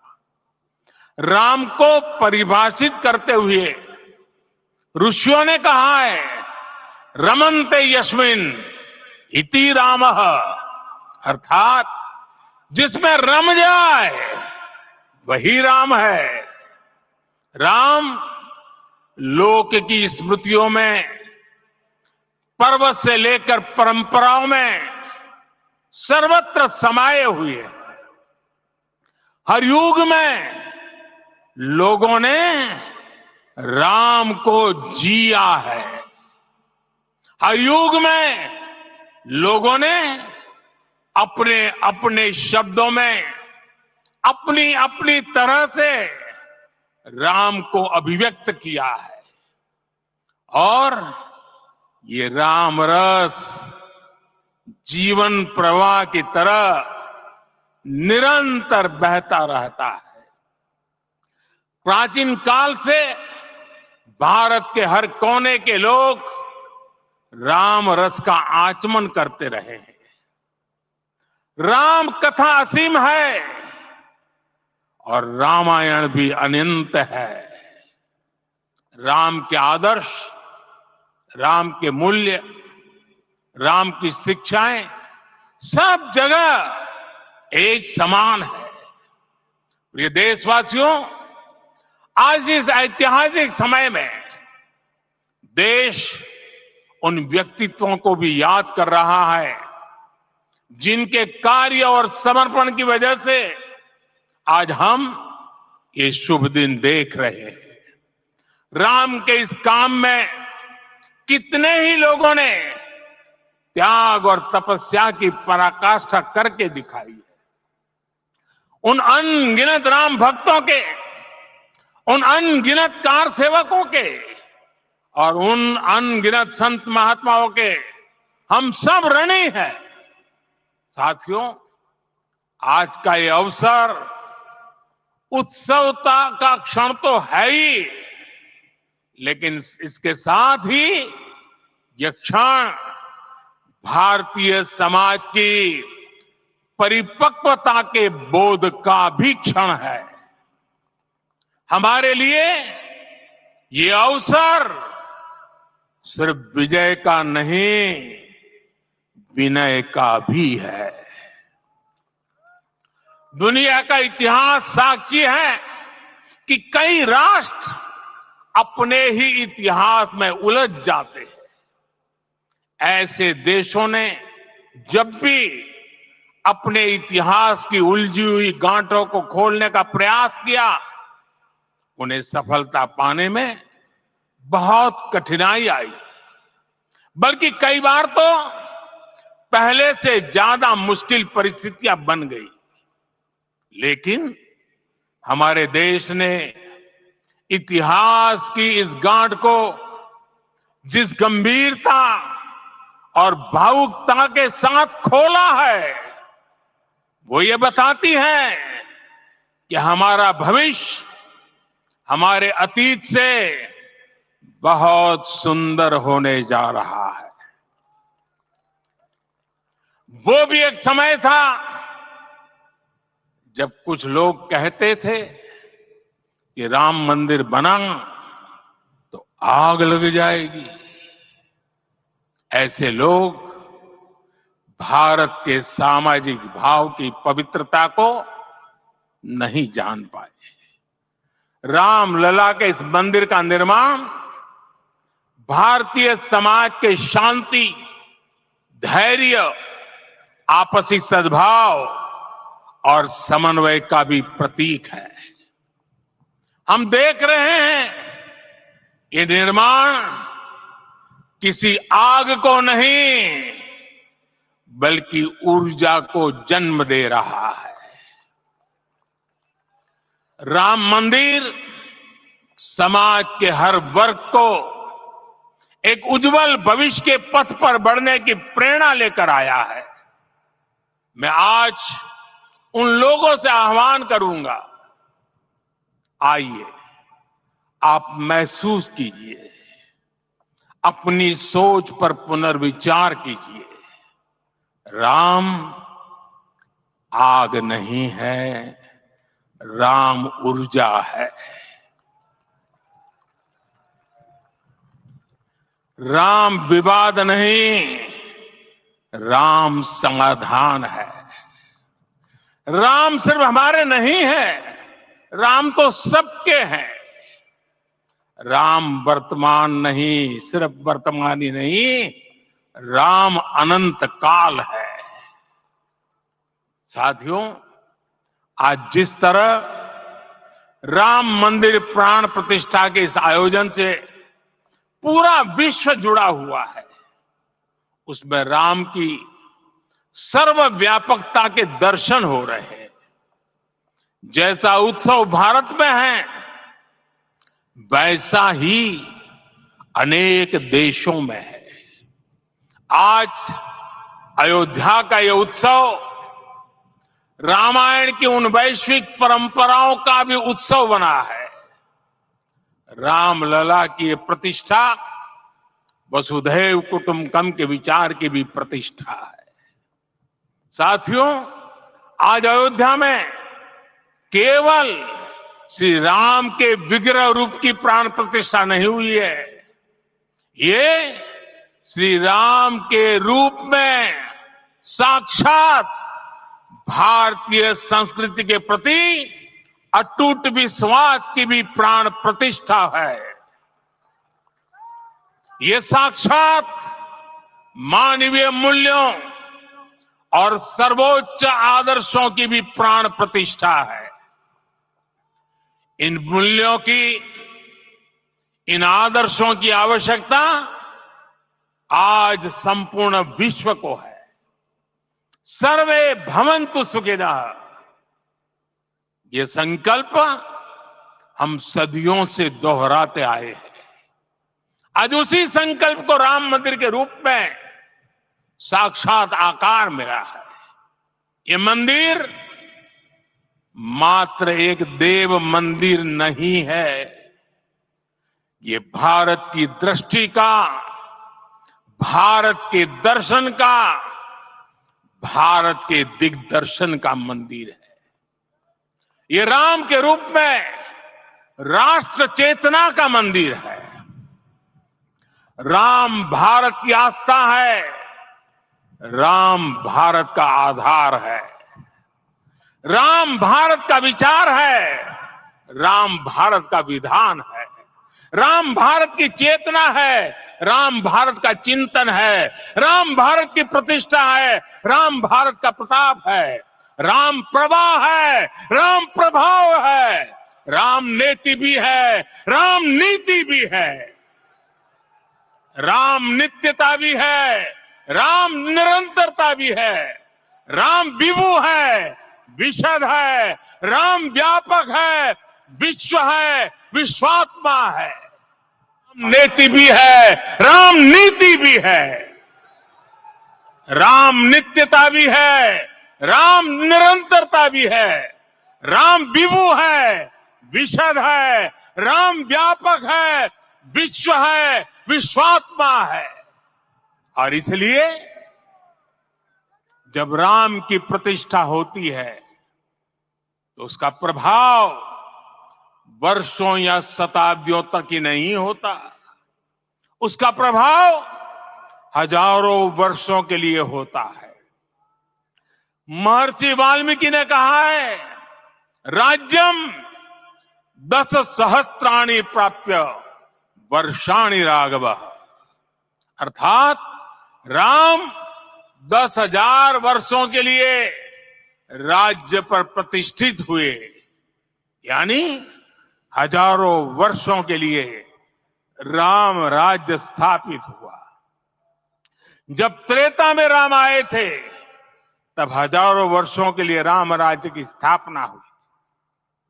हजारों वर्षों तक राम विश्व पथ प्रदर्शन करते रहे थे। और इसलिए मेरे प्यारे देशवासियों, आज अयोध्या भूमि हम सभी से, प्रत्येक राम भक्त से, प्रत्येक भारतीय से कुछ सवाल कर रही है। श्री राम का भव्य मंदिर तो बन गया, अब आगे क्या? सदियों का इंतजार तो खत्म हो गया, अब आगे क्या? आज के इस अवसर पर जो दैवीय आत्माएं हमें आशीर्वाद देने के लिए उपस्थित हुई हैं, हमें देख रही हैं, उन्हें क्या हम ऐसे ही विदा करेंगे? नहीं, कदापि नहीं। आज मैं पूरे पवित्र मन से महसूस कर रहा हूं कि काल चक्र बदल रहा है।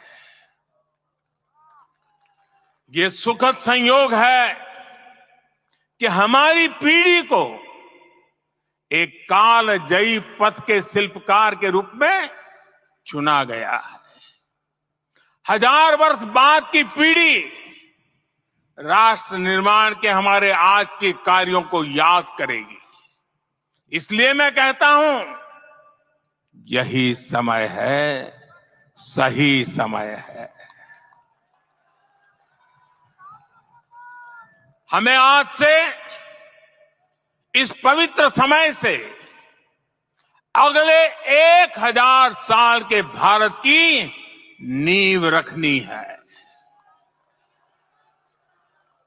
मंदिर निर्माण से आगे बढ़कर अब हमें सभी देशवासी यहीं इस पल से समर्थ, सक्षम, भव्य, दिव्य भारत के निर्माण की सौगंध लेते हैं।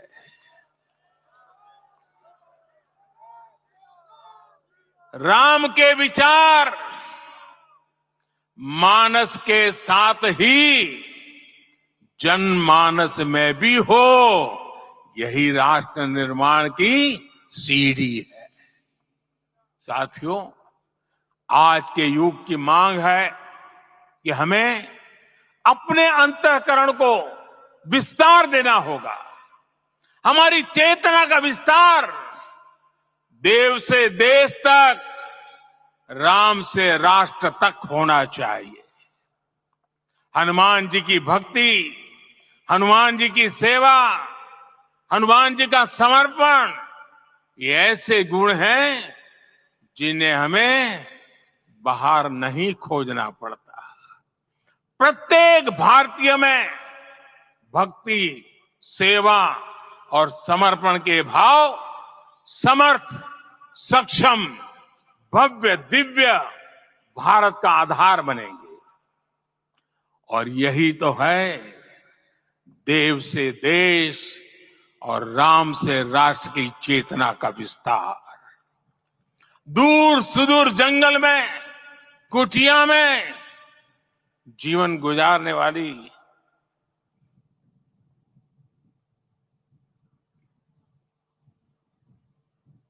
मेरी आदिवासी मां शबरी का ध्यान आते ही अप्रतिम विश्वास जागृत होता है। मां शबरी तो कब से कहती थी, राम आएंगे।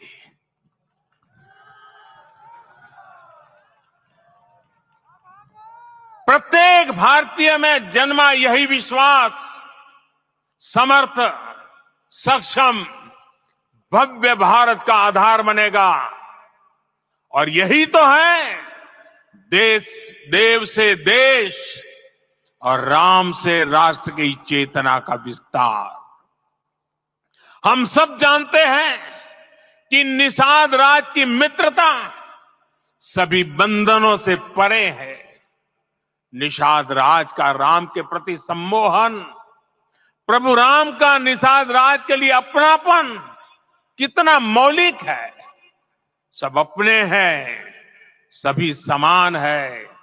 प्रत्येक भारतीय में अपनत्व की, बंधुत्व की ये भावना समर्थ, सक्षम, भव्य, दिव्य भारत का आधार बनेगी। और यही तो है देव से देश और राम से राष्ट्र की चेतना का विस्तार। साथियों, आज देश में निराशा के लिए रत्ती भर भी स्थान नहीं है। मैं तो बहुत सामान्य हूं, मैं तो बहुत छोटा हूं।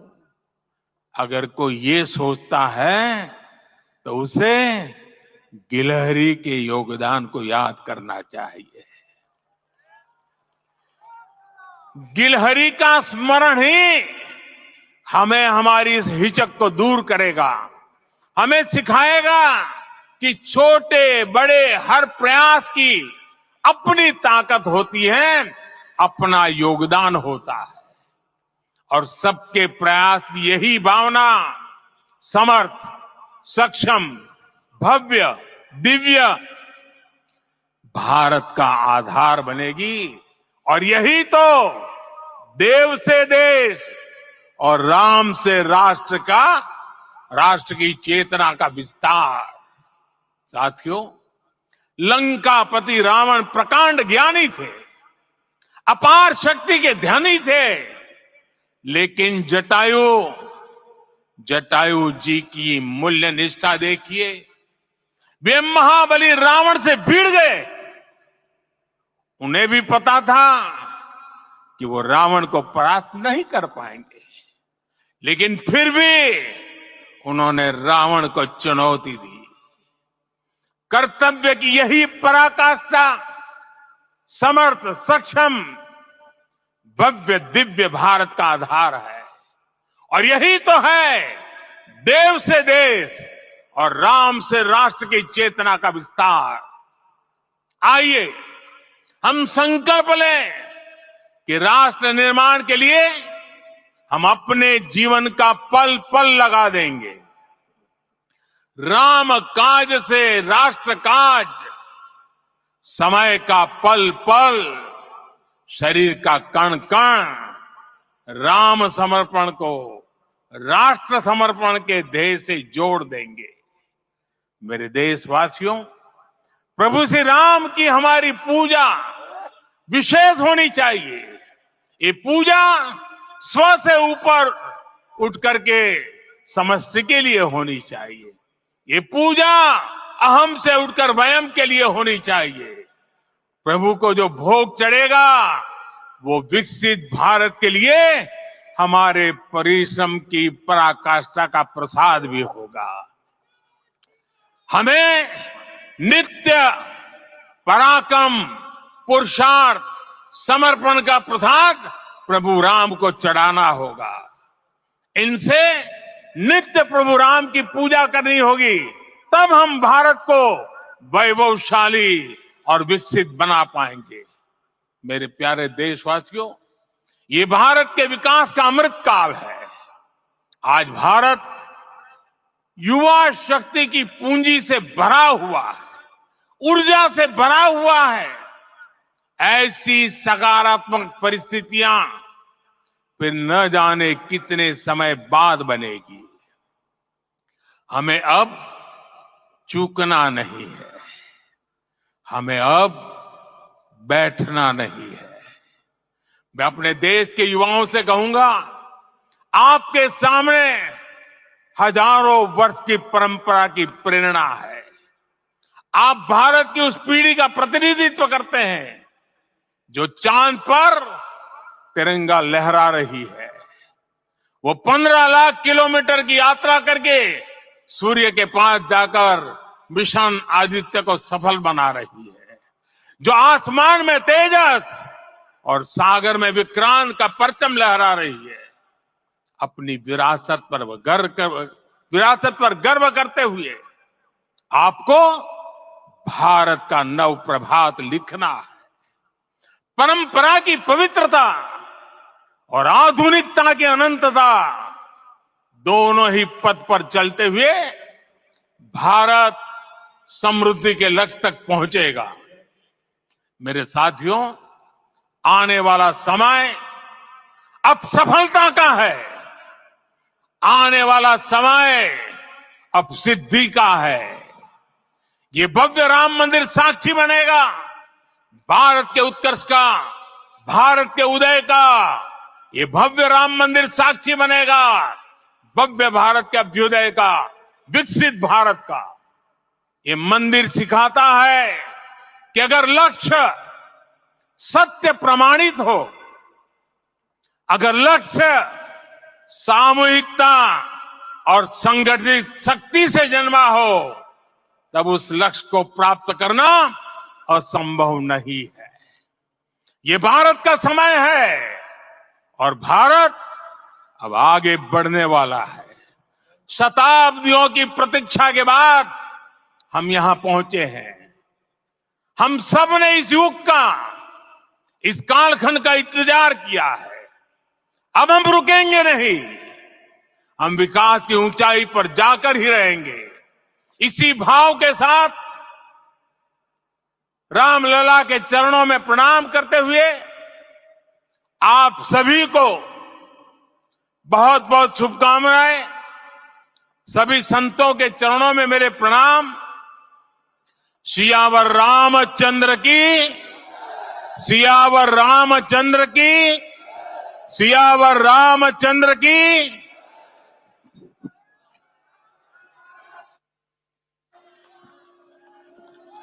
मैं आपसे निवेदन करूंगा, अभी थोड़ा आसन ग्रहण करिए। माननीय प्रधानमंत्री जी यहां से कुबेर टीला की ओर प्रस्थान करेंगे।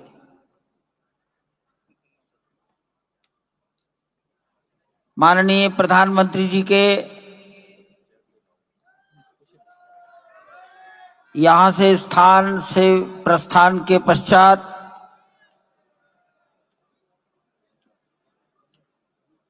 हमारे महंत नृत्य गोपाल दास जी के शिष्यगणों से निवेदन करूंगा, मंच पर आकर उनको नीचे की ओर ले जाए।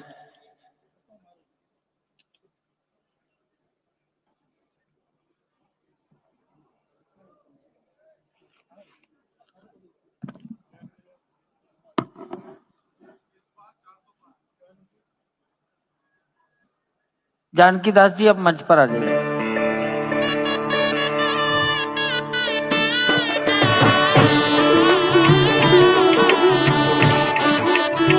माननीय मोहन राव जी,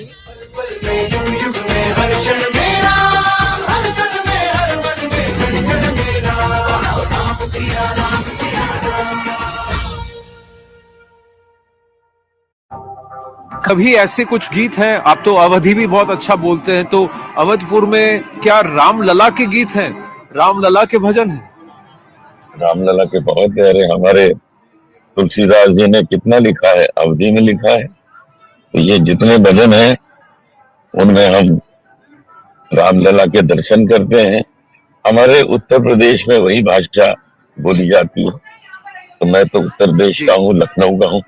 तो लखनऊ में ऐसो को उदार जग माही, बिनु सेवा जो द्रवे दीन पर, राम सरस को नाही। ऐसो को उदार जग माही, बिनु सेवा जो द्रवे दीन पर, राम सरिस को नाही, राम सरिस को नाही। ये सब अवधी भाषा है और इसी में लिखा है तुलसीदास जी ने, और हम लोग बहुत आनंद लेते हैं जब उनके भजन गाते हैं। अनूप जी, राम इतने खास क्यों है, इतने, और रोम रोम में राम अगर भारत के कहा जाए तो गलत नहीं होगा, अतिशोक्ति नहीं होगी, ऐसा क्यों है? मैं आपको बताता हूँ, पहले रोम रोम में राम आपको सुना देता हूँ। तेरे मन में राम, तन में राम, रोम रोम में राम रे, राम सुमिर ले ध्यान लगा, छोड़ जगत के काम रे, बोलो राम राम राम। अब राम क्यों विशेष है? क्योंकि राम ने हमारे देश की मर्यादाएं तय की है। भगवान राम का जब विवाह हुआ सीता जी से, तो उन्होंने सीता जी को कहा कि मेरे पिता की 3 पत्नियां हैं, लेकिन अब आज से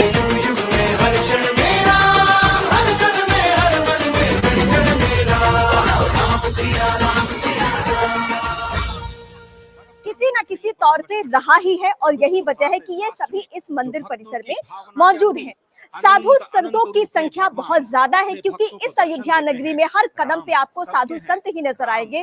देश के चाहे जिस हिस्से में आप देखिए, प्रभु श्री राम को अगर मन में प्रगाढ़ आस्था लिए अगर कोई पहुंचता है तो उसकी इच्छा होती है कि वो अयोध्या नगरी जाए, और यही वजह है कि ये तमाम प्रमुख चेहरे जो हैं वो यहाँ पे मौजूद है। इसमें से कई स्थानीय साधु संत हैं और कई ऐसे चेहरे हैं जो अयोध्या के बाहर रहते हैं, लेकिन उन्हें विशेष आमंत्रण पर यहाँ पे बुलाया गया है। पहले उन्होंने जो फिल्म जगत से जुड़े हुए लोग हैं या क्रिकेट से जुड़े हुए लोग हैं और What a dawn, viewers. What a dawn of an Indic civilization. At 12:29:09 seconds, life was breathed into the idol of Ram Lalla. You saw those pictures performing the rituals as lead Yajman, Prime Minister Narendra Modi performed the Shashtang Pranam, submitting himself to the service of the ideals represented by Lord Ram. You can see him right now meeting all the saints, the seers, the holy men and ordinary Indians who have gathered there in the hundreds, the thousands to witness this epical, colossal moment, as CNN News 18 is describing it, when the splendor of Lord Ram has been restored to its original glory after a 500-year-long struggle. Today, viewers, Lord Ram is a deity who personifies the moral values that are supposed to guide individuals and indeed even Bharatvarsh and the world to a higher purpose. Lord Ram is non-sectarian icon whose universal moral code allows him to transcend the limits of time, geography, and religious philosophies. It is for this reason that a battle has been waged against insurmountable odds for 500 years, viewers, that told you to rehabilitate Lord Ram. As Prime Minister Modi said, "Hamare Ram Lalla ab tent mein nahi rahenge," that our Ram Lalla will no longer reside in a tent but a Divya temple. Of course, we will bring you more excerpts of his speech in just a few moments. I'm going to go straight across to Aman Sharma. Aman Sharma, we're getting pictures, of course, from yet another section of the entire area that has, of course, been cordoned off outside the Garbh Griha, where we can see a large number of notables there. Just talk us through, first of all, the main takeaways of the Prime Minister's message for the nation after he served as the lead Yajman, and also, of course, the general reaction from the public there, some of the notables there in the crowd taking selfies and photographs of themselves. Well, Rahul, I think it is one of the most powerful speeches by the Prime Minister. The description of Ram that Prime Minister has given, I think you and me would agree, that's a very, very detailed description, very novel description. He said, Ram विवाद नहीं है, Ram समाधान है, Ram आग नहीं है, Ram ऊर्जा है.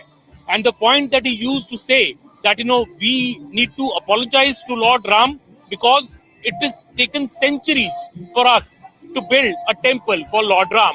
And he said, I believe that Lord Ram will forgive us for this, but Ram Lalla aa gaye hain aur Ram Lalla ab tent mein nahi rahenge. Another very sharp and pointed remark which he made, that he said that some had been saying that if a temple was made here, desh mein aag lag jayegi.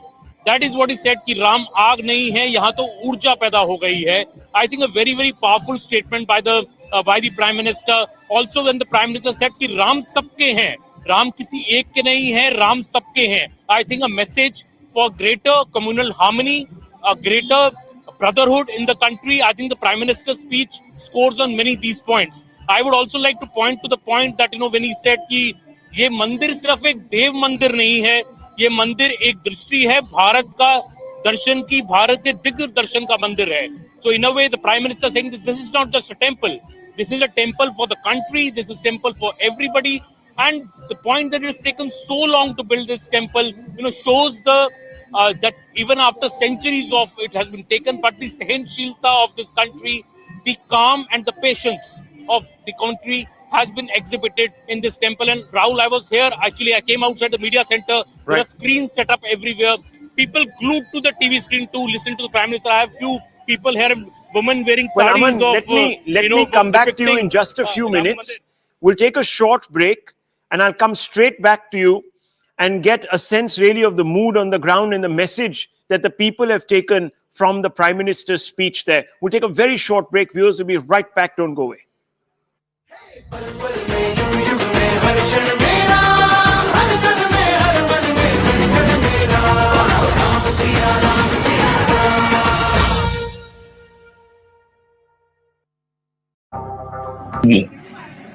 Hindu की, सनातनी की। और देखिए उन्होंने सीता जी से जो वादा किया, उसके बाद वो आज तक चल रहा है कि हमारे हिंदू धर्म में सनातनी एक पत्नी रखते हैं, जिससे कि उस पत्नी को पूरा सम्मान और पूरी प्रतिष्ठा मिल सके। उसके बाद उन्होंने कहा कि हम किसी राष्ट्र पर हमला नहीं करेंगे उसको जीतने के लिए। देखिए आज तक वही है कि भारत कभी किसी पर आक्रमण नहीं करता है। अगर कोई आक्रमण करता है तो उसको अपनी सुरक्षा के लिए उस पर आक्रमण करते हैं और उसको ठीक कर देते हैं, फिर वो इस योग्य नहीं रह जाता कि आक्रमण कर सके। ये विशेषताएं भगवान राम ने हमारे यहाँ मर्यादित की और वो आज तक हम उसे निभा रहे हैं।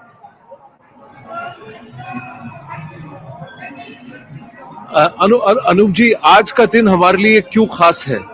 आप दर्शकों को क्या कहना चाहेंगे जो राम की भक्ति में लीन है?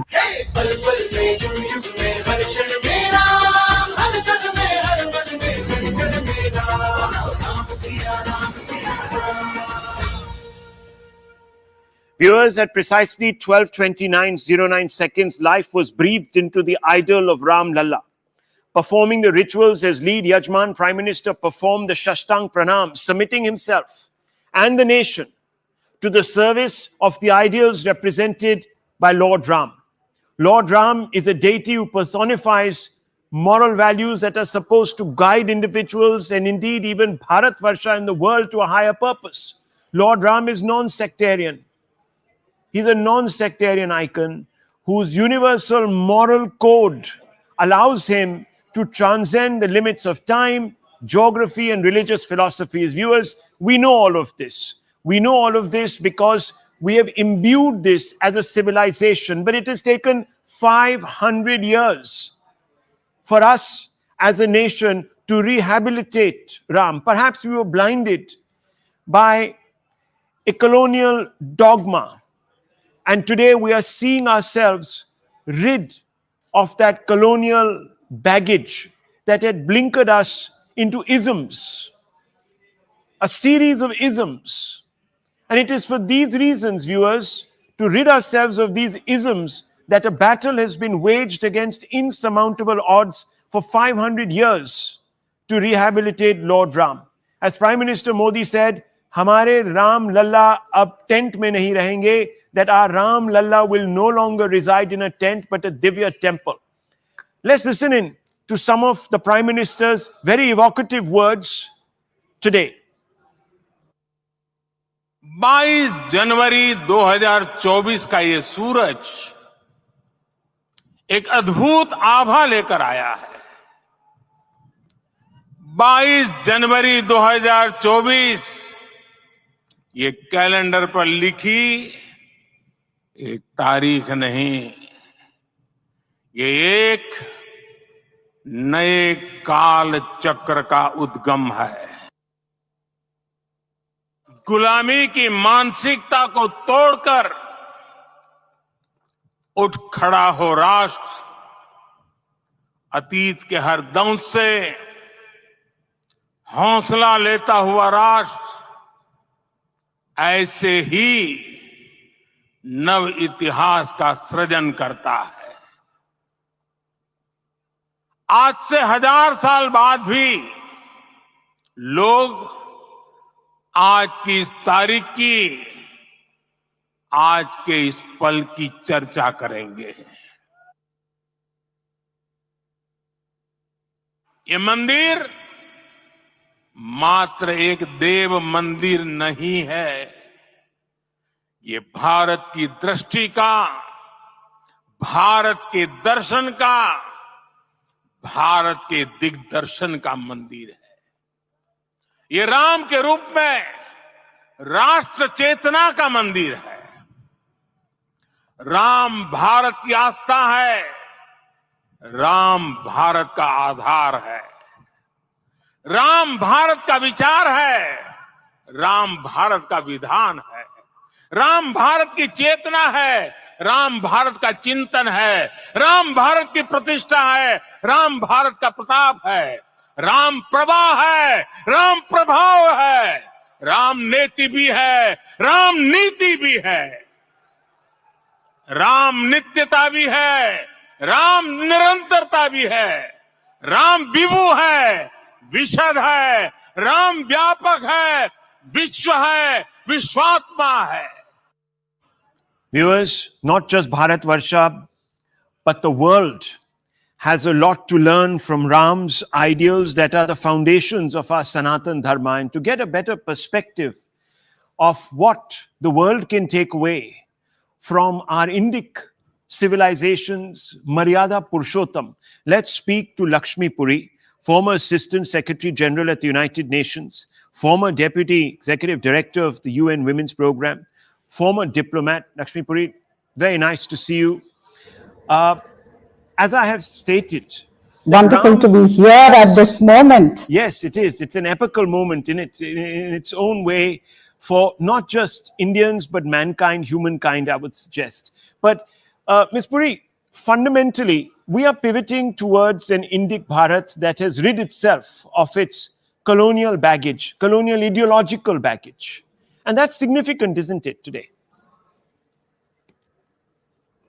Absolutely. And Rahul, today as I was filled with emotion, with pride, with spiritual energy when I watched the Pran Pratishtha, I was also thinking that we have been setting our sights too low when we talk about the India moment, the Indian decade, or the Indian century. We are now embarked, as the Prime Minister said, on the Indian millennia. So that's what Ram Pran Pratishtha has signaled in many ways. And indeed, as was mentioned, this is a reclaiming of our soul, more than and beyond the spiritual significance, the dharmic significance. It is about reclaiming our swamitva, who we are, and you know, the pran, giving life to that, and pratishtha, establishing it, you know, centering it, grounding it. And that is what we have done. And we are not just, you know, it's not only about the nation being reclaimed and our soul being reclaimed, our civilization being reclaimed, our culture being affirmed, our dharma being invented and invested, but it's also about what this signifies in terms of values. And I think the Prime Minister, when he spoke, he set out all the values that it represents for India, but equally for the world, about unity, about of coming together, of peace, of good governance, of carrying everybody along, and also reaching out to the most disadvantaged, in all of those values that Sri Ram represented are being installed in our consciousness today through that Pran Pratishtha, and in the consciousness of the people around the world. And there have been many celebrations around the world. I've seen, of course, Indian communities around the world have been very much celebrating this, but equally other people have joined, and there is now a consciousness about India and Sri Ram and what it all represents in terms of also the values of Vasudhaiva Kutumbakam that we have been really seeking to also not only embody but act upon. We just had the G20 and many other ways in which we have shown during COVID when we reached out to everyone. So all those values. A Vishwamitra. And also that's how India sort of has tried to position itself as a Vishwamitra. So, Ms. Puri, let me build on that. That was a very good point that you were making. That was a very good point that you were making, Ms. Puri. Can you hear me? Okay, I think, yes, Ms. Puri, can you hear me? Sorry, I think that's a fundamentally... Now I can hear you. Fundamentally salient point you were making about the birth of the Indian millennia. Now, does the world need to fear the Indian millennia? Because, we've seen the Western way that was founded on a civilizing impetus. They wanted to sort of civilize the world, and there was an inherent supremacism. Then there is the Islamic way, which was about seeing the world in its own image. But the Indic way doesn't. And you were using that term, Vasudhaiva Kutumbakam. The Indic way means something quite different, doesn't it? So the world doesn't really need to fear us.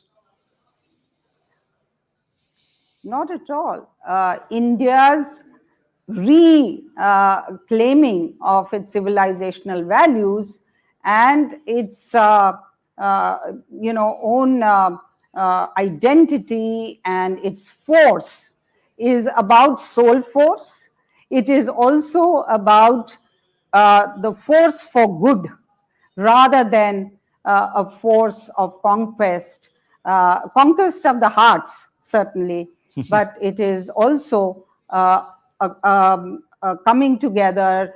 We've now set out for ourselves and the world the goals of sustainable development, which are now global goals. And so that is what India is going to serve. That is what India is going to enact in itself. By achieving those sustainable development goals, it will also help the world reach those goals. So that is going to be our conquest, not by arms, not territorial aggrandizement, or a supremacist view, as you put it. Well, Lakshmi Puri, let me ask you finally. Now, you've seen the temple and the entire area, and I'm sure you're going to visit it at some point or the other. I know that Absolutely. You have been at another mandir watching this particular function. You also see this government working very closely. And I need to ask you, what does Ram's Maryada mean in governance? Mr. Modi says that he is moved by Ram's Maryada when he thinks of the people and about welfareism and service. What does he mean exactly by that? Well, so I think it is also Sarvodaya, Antodaya. All of those principles were part of Ram Raj and Maryada Purushottam Ram. It is also about accountability to the people and being sensitive to what the people want, what they need, delivering public goods, and with responsibility, because that's also about taking responsibility, being responsible and responsive. All those are attributes of Ram Raj and good governance, and of course democracy. This is, even though he was a Raja, he ruled very much in the way of including people in governance and listening to their voices and responding to their voices and needs. So that is the larger concept of Ram Raj and Maryada. And Mahatma Gandhi used to invoke that too. Yes, and Deen Dayal Upadhyay, of course, gave to the world the philosophy Antodaya, viewers, as you will remember, and that also has formed the guiding light, really, for the BJP to follow when it has been in government. At least that's what the BJP claims. Thank you very much, Lakshmi Puri. That was enlightening. Thank you for putting into context what we mean. Thank you very much. Thank you. Viewers, it is important to note that like the reclamation and reconstruction of the Somnath temple in 1951 didn't deny non-Hindus their religious rights or cause the secular space to shrink, neither will the Ram temple today. Ram's temple is an embodiment of inclusiveness. It's not just Ram Lalla's idol that we are today seeing.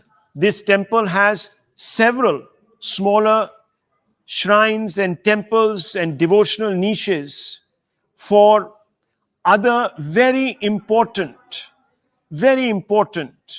strands of our society, because their icons are also being celebrated, viewers, in this beautiful new Ram temple that has been given and handed over to the public. From day after, you and I and anyone can go and visit the Ram temple.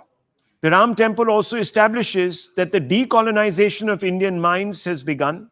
It presages the rise of a dharmic Indic Bharat that looks to its universal Sanatan Dharma that can offer to the world an alternative to the Western and cynic model. Now let's speak to Salvatore Babones, an American sociologist and an associate professor with the Sydney University, who actually needs no introduction. He's very well known to Indian viewers. So it's wonderful, Mr. Babones, to have you on the show tonight. I want to first begin by situating this moment that we are seeing, the rise of a third way, a fourth way, but a very significant way, into context. Ram is the embodiment of an eternal universalism. He doesn't see the world in binaries. He carries the world along. He doesn't believe in supremacy. So Dharmic India has therefore a lot to teach the world. Sanatan Dharma, or the universal Hindu Dharma, draws its inspiration from the motto Vasudhaiva Kutumbukum. The world is one family. It doesn't look to make the world over in its own image, which is a significantly different approach from the Western and cynic approach. Given the several conflicts embroiling the world, won't such an approach, Mr. Babones, that eschews Manichaeism only benefit the world? Do we have him? Can we go across? Okay, we've lost him. We're going to try and get him back, because it's an important moment, viewers. We are telling the world that we have arrived as a civilization that is fast decolonizing itself from the imposition of Western idealism, the Western way. We've shaken off those fetters, but that doesn't mean that we become some obscurantist nation that doesn't work to uphold the universal values that make us moral at the core.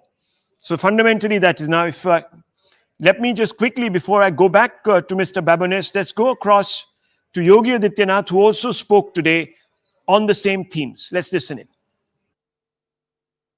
जिस अयोध्या को अवनी की अमरावती और धरती का वैकुंठ कहा गया, वह सदियों तक अभिषिप्त थी, उपेक्षित रही, सुनियोजित तिरस्कार झेलती रही।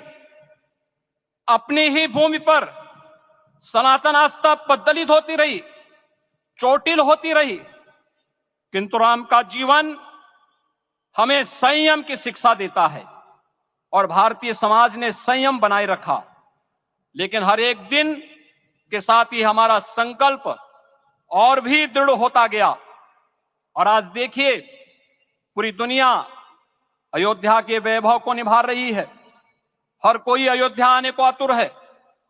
आज अयोध्या में त्रेतायुगीन वैभव उतर आया है।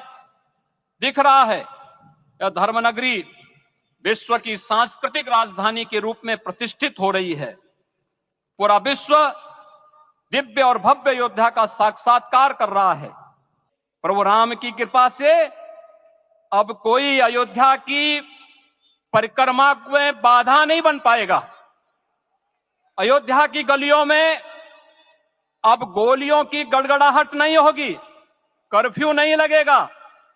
अपितु यहां दीपोत्सव, रामोत्सव और यहां की गलियों में श्री राम नाम संकीर्तन से यहां की गलियां गुंजायमान होंगी, क्योंकि अवधपुरी का मैं रामलला का विराजना राम राज्य की स्थापना की उद्घोषणा भी है।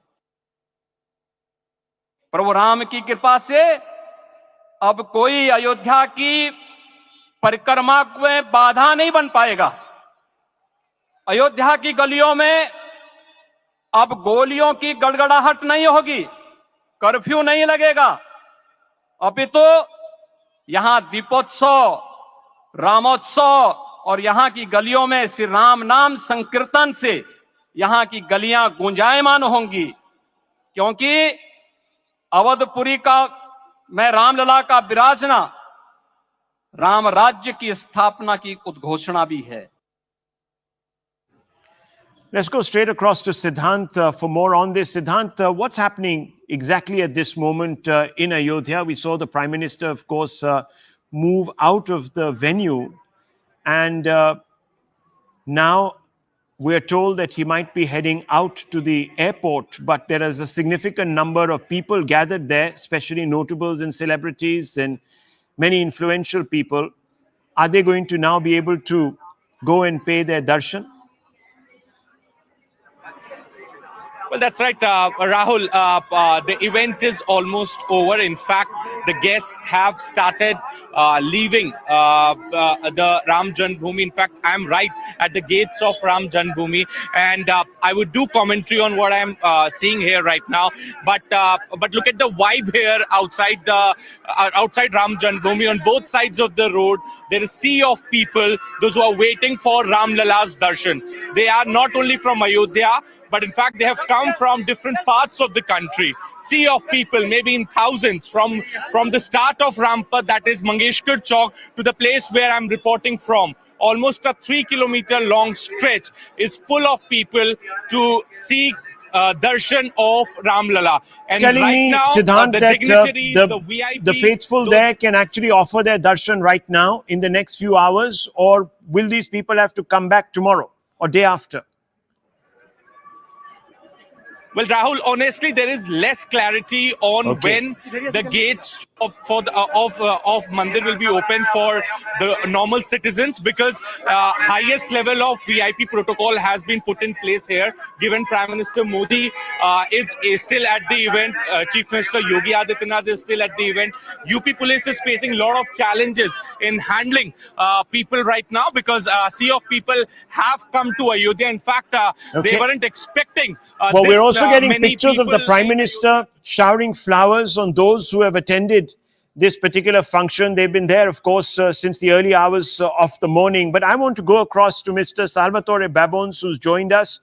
Mr. Babbons, we've been seeing so much on our television sets, and I'm sure that you've been able to tune in and capture a few of these glimpses yourself. This is the rise of a dharmic India, which has a lot to teach the world. Sanatan Dharma, or the universal Hindu Dharma, draws its inspiration from the motto, Vasudhaiva Kutumbukum, the world is one family. It doesn't look to make the world over in its own image, which is a significantly different approach from the Western, the Islamic, and perhaps even the cynic view of the world. Given the several conflicts embroiling the world, won't such an approach that eschews Manichaeism fundamentally only benefit the world? That approach is not unique to today's India. In fact, India from its very birth has been a country that, instead of seeking to export its own vision of democracy and governance, has simply accepted the world as it is and embraced all people's desires for freedom. So that is not even something that's unique to what you might call Dharmic India. It was Nehru's vision for India as well. It's something that I think all Indians can be proud of, regardless of their political persuasions. Stay on with me. We're just going to go straight back to the Prime Minister. He's making a couple of statements, and then I want to come up and pick up the threads of that conversation with you. Siyavar Ramchandra की, सियावर रामचंद्र की, सियावर रामचंद्र की।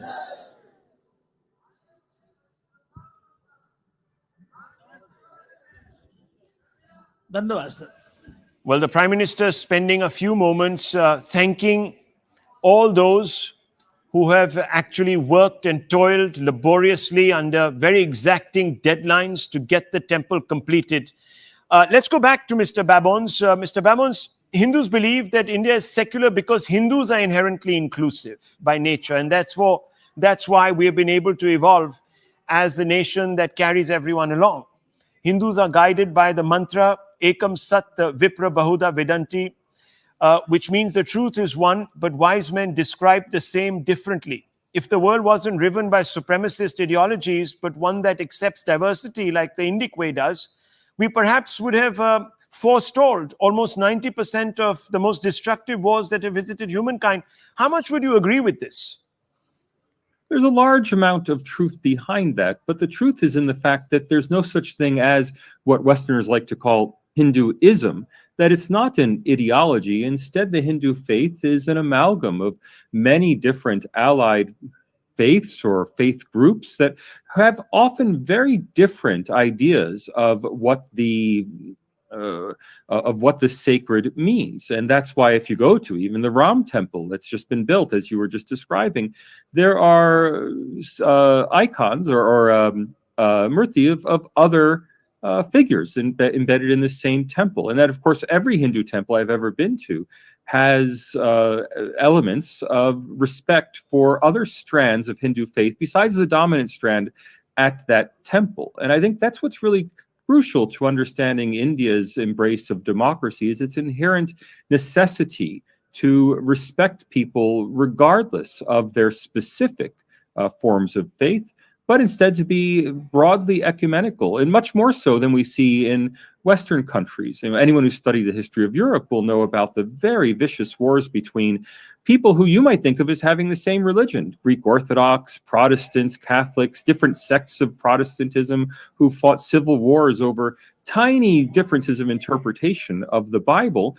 when in India what we see instead is different Hindu traditions embracing the validity of other Hindu traditions, and even more broadly, embracing the validity, first, of course, of Sikh and Jain and Buddhist traditions, and then more broadly in today's India, of Islam and Christianity and Judaism. That's something that is really sets the Hindu faith apart from other faiths, is that reflexive acceptance of other people's spirituality. Well, many people today look at these pictures and they say there's a conflation between religion and the state. That concept really evolved out of a Western doctrine. In India, dharma guides actions, and dharma is not to be confused with any ism, with either the religion or the expression of religion. Therefore, a nation that falls back on dharma, a set of ethical beliefs, moral values, would be to anyone looking upon it a place where righteousness prevails in action. And therefore, a country founded on that belief can't be a threat to the world. Would you agree with that? A lot of people believe that to be the case here, at least those who are championing this turn towards Bharat, an Indic Bharat.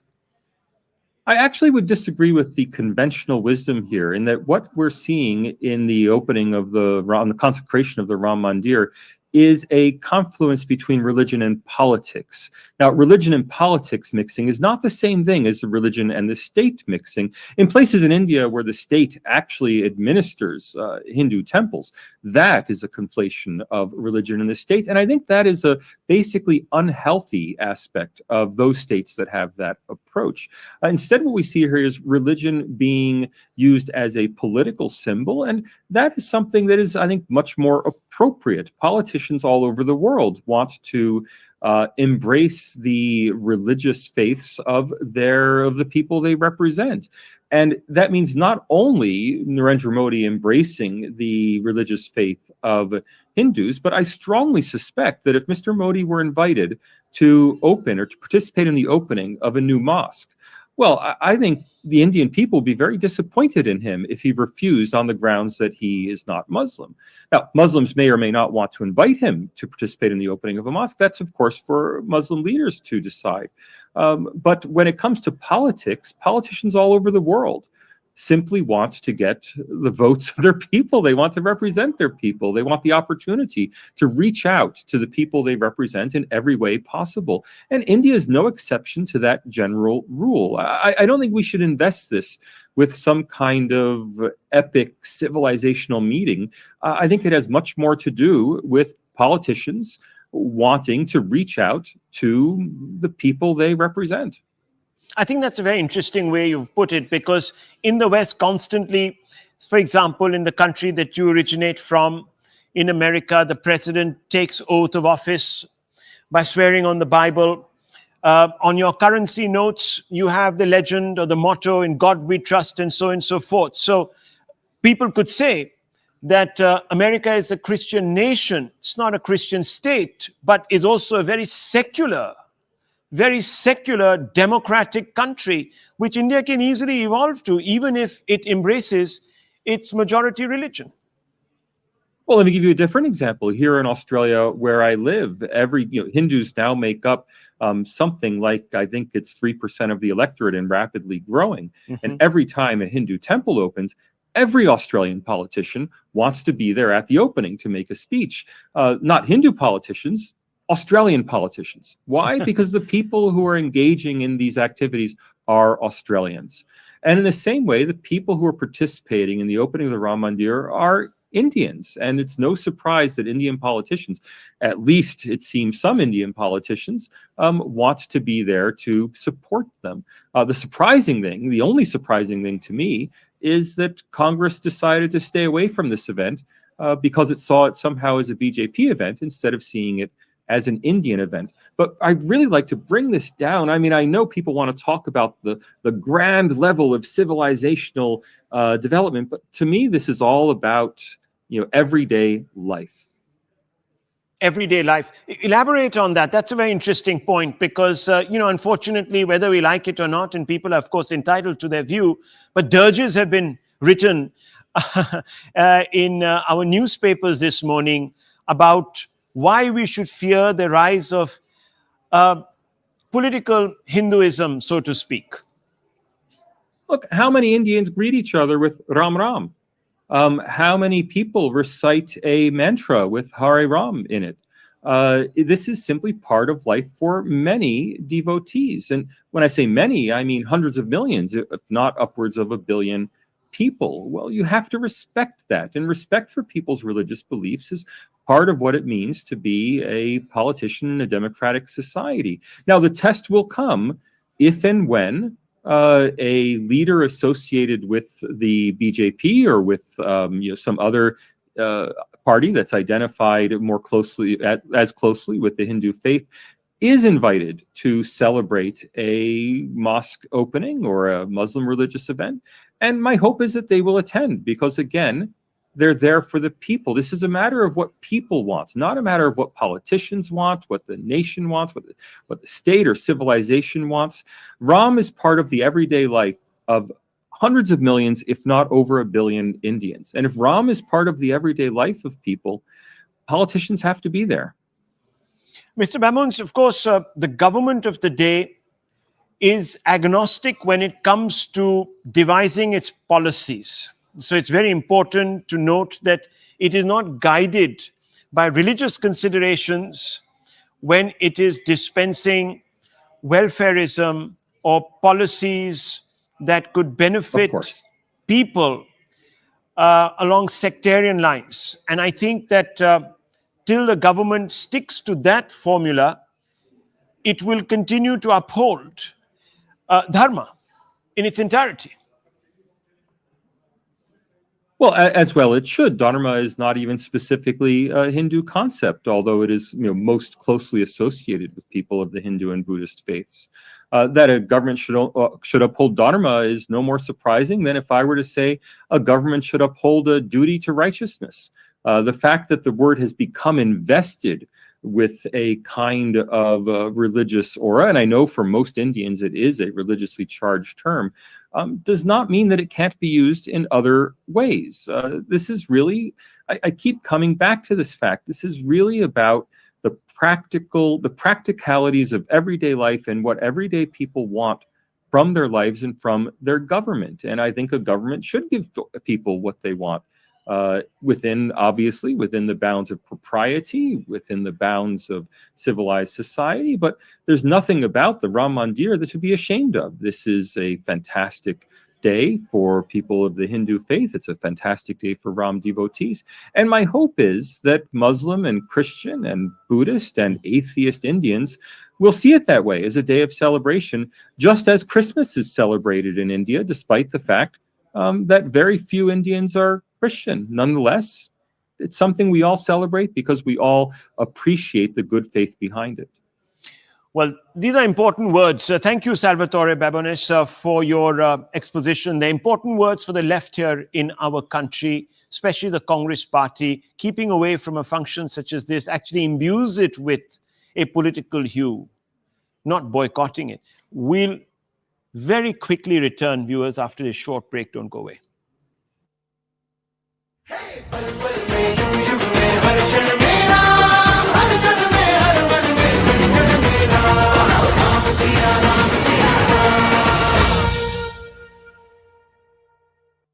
Netaji Subhash बोलो सियावर रामचंद्र की प्रणाम सिया राम किया विश्व कल्याण बोलो राम सिया राम सिया राम किया विश्व कल्याण बोलो राम सिया आया खुशियों का दिन सुहाना लौटा है अपना रामा अयोध्या फिर से सजा सुनो हो रहा है ये हल्ला बैठेंगे राम लल्ला फिर वहाँ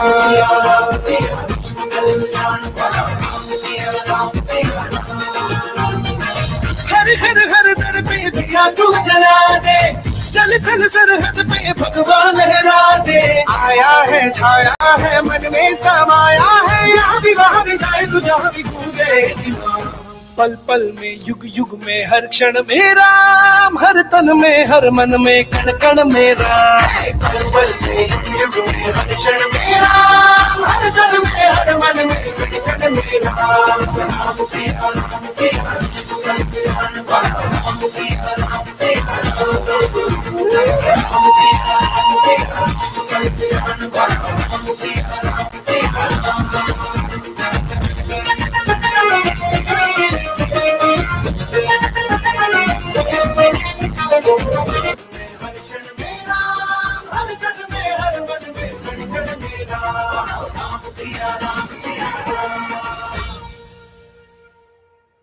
Welcome back, viewers. Let's listen into the Prime Minister sending out messages from the lectern where he addressed the nation today. वो भी एक समय था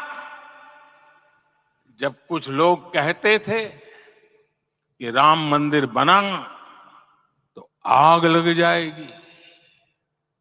ऐसे लोग भारत के सामाजिक भाव की पवित्रता को नहीं जान पाए। रामलला के इस मंदिर का निर्माण भारतीय समाज के शांति, धैर्य, आपसी सद्भाव और समन्वय का भी प्रतीक है। हम देख रहे हैं ये निर्माण किसी आग को नहीं बल्कि ऊर्जा को जन्म दे रहा है। राम मंदिर समाज के हर वर्ग को एक उज्जवल भविष्य के पथ पर बढ़ने की प्रेरणा लेकर आया है। मैं आज उन लोगों से आह्वान करूंगा, आइए आप महसूस कीजिए, अपनी सोच पर पुनर्विचार कीजिए। राम आग नहीं है, राम ऊर्जा है। Ram Urja hai, aag nahi hai. The Prime Minister making a direct reference to all the political backbiting that he has had to suffer, endure, so to speak, over the last few days. People who have been coming out, especially the Congress, the left parties, who have been coming out and saying that this particular event will mark a sectarian turn to our polity, and Ram will become an instrument in the hands of the BJP to light the fires of divisiveness in the country. Let's open this up. Let's go straight across to Tushar Gupta, and political analyst with us, Tehseen Poonawala. Tushar Gupta, unfortunately, Ram could not unify our political establishment. He unifies just about everybody else. He is a Maryada Purushottam for the world. His universalism encompasses and transcends everything, time, history, people.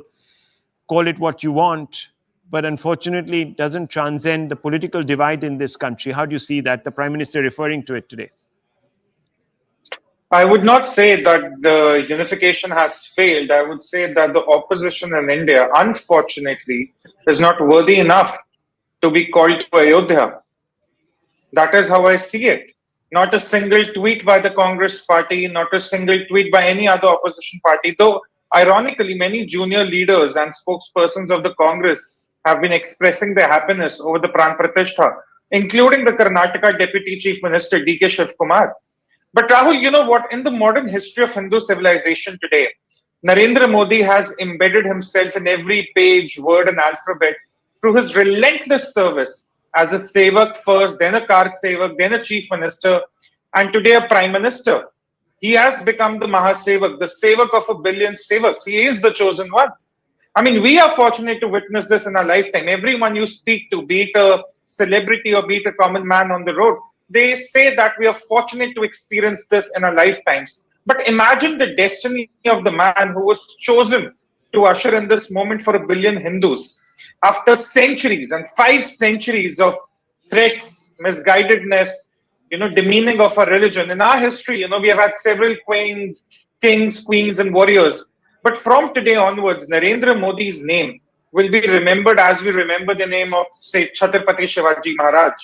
He is the modern day Mahatma for a billion Hindus out there today, through whom they'll now glimpse the greatness of our civilization. As he pointed out in his speech, that we have to set the foundation for the next 1,000 years. And, this is a civilization that is finding its place in the world, rediscovering its place in the world after centuries of attack by barbarians, sometimes with swords and more recently with pen. But I'm disheartened. This was 1 week where the political opposition could have set aside their political disagreements. There are millions of Ram worshipping Hindus who vote for these parties, who are today quietly sitting out of Ayodhya. But then they chose to not be in Ayodhya. They were probably not worthy of being in Ayodhya, and that is how it is. That is how it is. Tehseen Poonawala, I saw one of your comments yesterday where you were lamenting the fact that the opposition was lining up, specifically the left, was lining up to shower encomiums on an icon of the communist movement. And you found that at odds with the way perhaps they should be addressing themselves in our polity. How do you respond to A, what the Prime Minister said, and B, to what Tushar has said this morning? So let me begin with Jai Siya Ram to you, to Tushar, to all the viewers, and to all my fellow citizens. I think this is a very important moment in India's cultural renaissance. So it's a moment of celebration. It's a moment of coming together as a country, as a nation. And I think that this has been done beautifully by our country, because the way that structure was brought down, in my opinion, was not the right way, but the way this beautiful temple has come out is the constitutional way, the Maryadit way, the way Lord Ram would have wanted, through a court order, through justice, through years of struggle, 5 centuries of struggle, as Tushar has put it. So I think it is fantastic, and I think so all Indians deserve this celebration. This is not a moment for tutu meme. While the Ram temple has come up, the Prime Minister gave a fantastic speech. Actions speak louder than words. In my opinion, the BJP has continuously failed this country in many actions. It's the BJP succeeded on 370 on Ram Mandir, and I give them credit. They failed during COVID, terribly failed during COVID. They failed in demonetization. I hope that the Ram Mandir can bring in Ram Rajya. I'm not a fan of BJP, but this was something the BJP promised. They've delivered it, and they deserve it. So on that part, I give in to that. It's interesting that you began by suggesting that this has come about constitutionally. Yes, there was a misstep, and I think that the great leaders of the Bharatiya Janata Party came out and they made themselves accountable, and secondly, most importantly, offered some sort of an apology to the nation for how things turned out, and then they swore themselves to the constitutional way, which is through the judiciary to resolve this crisis. Now, if they have done so, Tehseen Poonawalla, then perhaps the opposition should have also shown the magnanimity of walking half the way and meeting the government somewhere in the middle, rather than boycotting and sniping from the sidelines. So there are two issues to this, but I just want to add one more thing in the magnanimity of the Indian culture and Indian constitution. And I think both are not very separate. In a sense, this issue is a title dispute. In a sense, legally speaking, we're not getting into the religious or cultural issue. It is a title dispute. And where in a title dispute does the losing party get 5 acres of land? The courts went out of their way to even ensure that. So I think it's been done. The magnanimity of the Indian constitution is shown through to our Supreme Court. To your question on what the opposition should have done, if they take my advice, because I do want the opposition should win, the entire opposition, starting with Mrs. Gandhi to Mr. Kharge to everyone, the entire India bloc should have been present there. That would have been a very powerful message, and it would have also not been the debate that we want to set. I think today is a day where we should not have debates. It's a day of celebration. My advice is not taken on that front, and I respect their point of view. I also wish strongly that the President of India was there today. The President of India was there at Somnath. I wish she was here present today. That would have truly been the icing on the cake, as they put it, or the cherry on the cake, as they put it. I really wish this would have been the president who sits atop of our constitutional schemes. She's sitting there. So that, in my opinion, should have happened.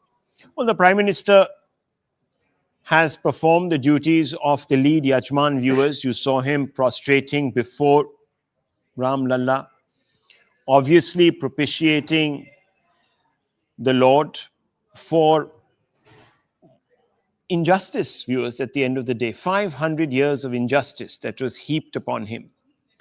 But he is also, of course, genuflecting before Ram Lalla in the hope that he can actually imbibe from Ram Lalla the ideals that can help guide our nation to greater glory. I leave it at this, viewers. As the head of the executive, the Prime Minister has every right to be there, because it is his vision at the end of the day, suffused by the ideals of Lord Ram, that will ensure better governance and the delivery of the aims that he has set out for his own self. So I'll leave it at that, viewers. We'll come right back with a lot more. Don't go away.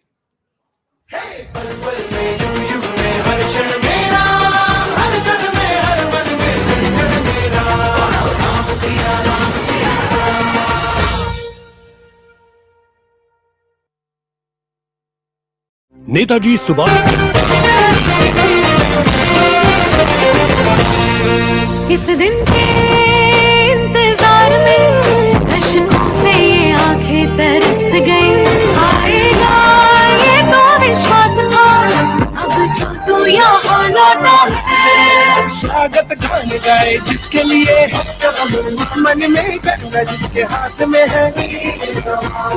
जीते भी मरते भी काम काज करते भी सुख में दुख में हर एक मुख में घर जाएगी राम पल पल में युग युग में हर क्षण में राम हर तन में हर मन में कण कण में राम पल पल में युग युग में हर क्षण में राम हर तन में हर मन में कण कण में राम सिया राम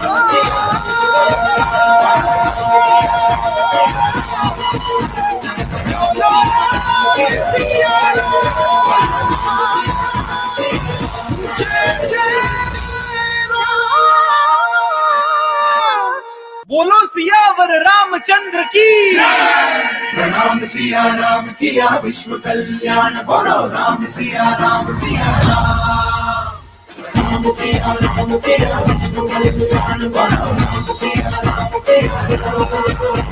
आया खुशियों का दिन सुहाना लौटा है अपना रामा अयोध्या फिर से सजा सुनो हो रहा है ये हल्ला हर क्षण में राम हर कदम में हर मन में कण कण में Ram Siya Ram Welcome back, viewers, to this record-breaking coverage on CNN News 18. Let me tell you that the Prime Minister made it a point to address all those who have been doubting his motives by being present there for the Pran Pratishtha of Ram Lalla. He said that the temple is not just a divine temple, it's not just a structure, it is a temple of India's vision, philosophy and direction. It's a temple of national consciousness in the form of Lord Ram. Listen in to what the Prime Minister said in his speech. आज हमारे राम आ गए हैं।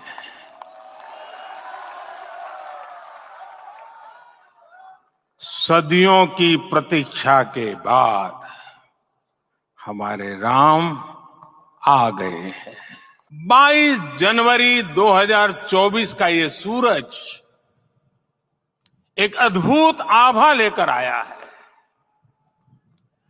22 जनवरी 2024 ये calendar पर लिखी एक तारीख नहीं, ये एक नए काल चक्र का उद्गम है। इस युग में तो अयोध्या और देशवासियों ने सैकड़ों वर्षों का वियोग सहा है। हमारी कई कई पीढ़ियों ने वियोग सहा है। भारत के तो संविधान में उसकी पहली प्रति में भगवान राम विराजमान है। गुलामी की मानसिकता को तोड़कर उठ खड़ा हो राष्ट्र। अतीत के हर दंश से हौसला लेता हुआ राष्ट्र ऐसे ही नव इतिहास का सृजन करता है। Viewers, the Prime Minister's address painted 16 main themes. It'll be interesting now to note how the public has viewed this particular speech and what message they have taken from it. Let's go straight across to Siddhant, who joins us live from Ram's Janam Bhoomi. Siddhant, sorry we cut you off a little while back. The Prime Minister had begun to speak and address those who were part of the construction of the Ram Mandir. But now, over to you to talk us through the fervor that you witnessed in person and, of course, what the various pilgrims who have come there, the visitors who were invited, have taken from the Prime Minister's address today. Well, yes, Rahul. So we are at Ram Janmabhoomi, and in fact, I would ask my video journalist Rama Shankar to lift his camera and give sense to our viewers what is happening here on ground. Sea of people, Rahul, on both sides of the road, waiting to seek darshan of Ram Lalla and also to catch glimpse of those dignitaries who have come to participate in Pran Pratishtha. In fact, you can see UP Police is finding it really difficult to create a route and a safe passage for these VIPs and VVIPs to make a smooth exit because of the people standing on both sides of the road. Now there you see, there's again a VIP movement. In fact, a lot of celebrities are also taking an exit from this route. But because of the crowd, it's getting really difficult for UP Police to sort of. And there you see Brijesh Pathak, Uttar Pradesh Chief Minister, is making an exit. So like this, a lot of VIPs are making an exit now. The event is over, and in fact, they all are filled with emotions. They are overwhelmed. I got a chance to speak to Madhur Bhandarkar a short while back, and he said that it was an emotional moment for him when he stood in front of Ram Lala's idol to seek darshan. So that kind of things we are getting to hear from people, those who were inside to participate in Pran Pratishtha. In fact, each one of them have come out with the teary eyes and their own story of an experience of seeking Ram Lala's darshan, and that's very interesting stories that I'm getting to hear, Rahul.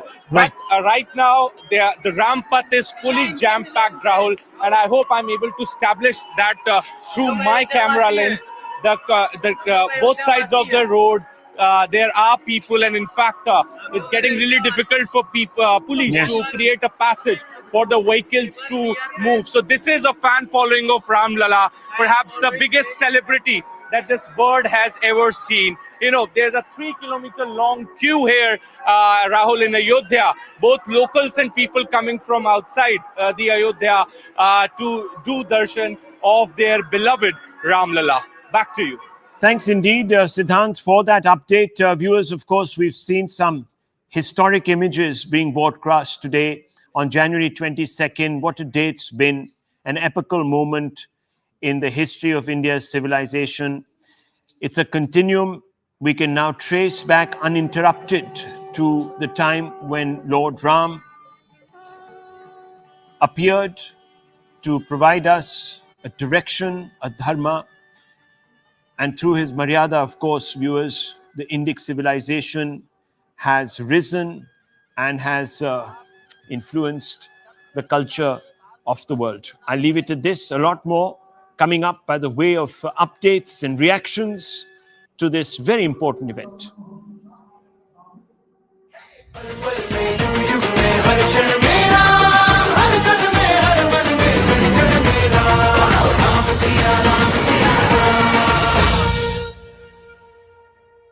Netaji Subhash बैठेंगे राम लल्ला फिर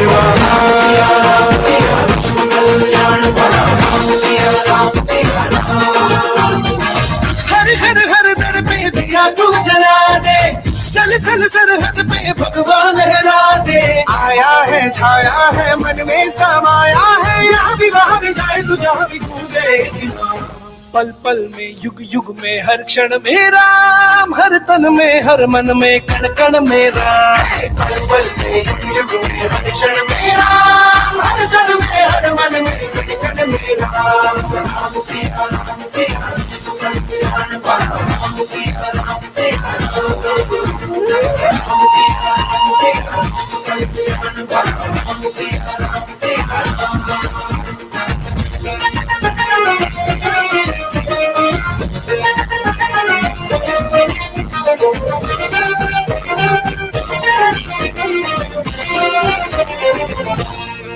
इस दिन के इंतजार में दशकों से ये आंखें तरस गई। आएगा ये तो विश्वास था, अब जो तू यहाँ लौटा है। स्वागत गान गाए जिसके लिए मन में गंगा जिसके हाथ में है। जीते भी मरते भी काम काज करते भी, सुख में दुख में हर एक मुख में गर जाएगी राम। पल पल में युग युग में हर क्षण में राम, हर तन में हर मन में कण कण में राम। पल पल में युग युग में हर क्षण में राम, हर तन में हर मन में कण कण में Ram. Ram Siya Ram Siya Ram Siya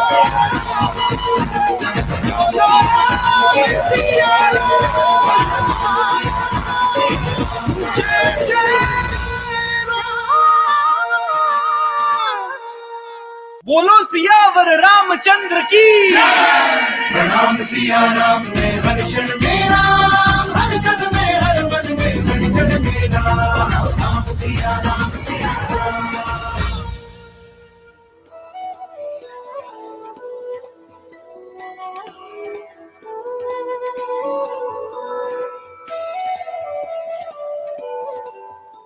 Good afternoon, ladies and gentlemen. Today, the 22nd of January 2024, is a red-letter day in the history of India, that is Bharat. It is an epochal moment in the civilizational journey of this nation-state. For the last 500 years, Lord Bhagwan Sri Ram waited to get what was rightfully his. But today, that changed. He has now been restored back to his birthplace. Ram Lalla is Virajman. His Janbhoomi, from where he will shine on from here on. A grand Ram temple now welcomes the devotees of Bhagwan Sri Ram in Ayodhya, and devotees have been pouring in from India and around the world. They have been watching the events of the momentous occasion where the Prime Minister Narendra Modi led the Pran Pratishtha rituals in a muhurat that lasted just under 90 seconds. He broke his 11-day fast or anushtan. After the prayers concluded, he sought forgiveness for the delay, but thanked the judiciary for doing the right thing and giving Lord Ram and his followers their rightful place. RSS Chief Mohan Bhagat was also there. He was one of the Yajman. He accompanied the Prime Minister. Besides other priests and dignitaries, Indian Air Force choppers showered flower petals over Ram Janbhoomi Temple in Ayodhya, both before and during the Aarti. Numerous dignitaries were present for this mega event, and that includes Reliance Industries Chairman Mukesh Ambani and his family, Bollywood icon Amitabh Bachchan, superstar Rajnikant, there was Ranbir Kapoor, Alia Bhatt, Katrina Kaif, Vicky Kaushal, former cricketer and cricket legend Sachin Tendulkar, all of whom had the opportunity to witness Ram Lalla being restored to his birthplace. Let's try and play out some reactions that we got from the guests who were in attendance today for this historic occasion, and also play out what the Prime Minister said on this occasion, saying that Ram is eternal, Ram is not a controversy, Ram is a unifier, not a divider. आज हमारे राम आ गए हैं।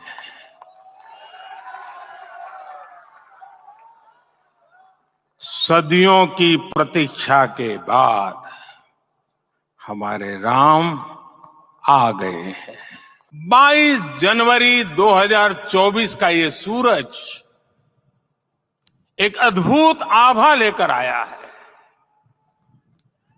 22 जनवरी 2024 ये calendar पर लिखी एक तारीख नहीं, ये एक नए काल चक्र का उद्गम है। इस युग में तो अयोध्या और देशवासियों ने सैकड़ों वर्षों का वियोग सहा है।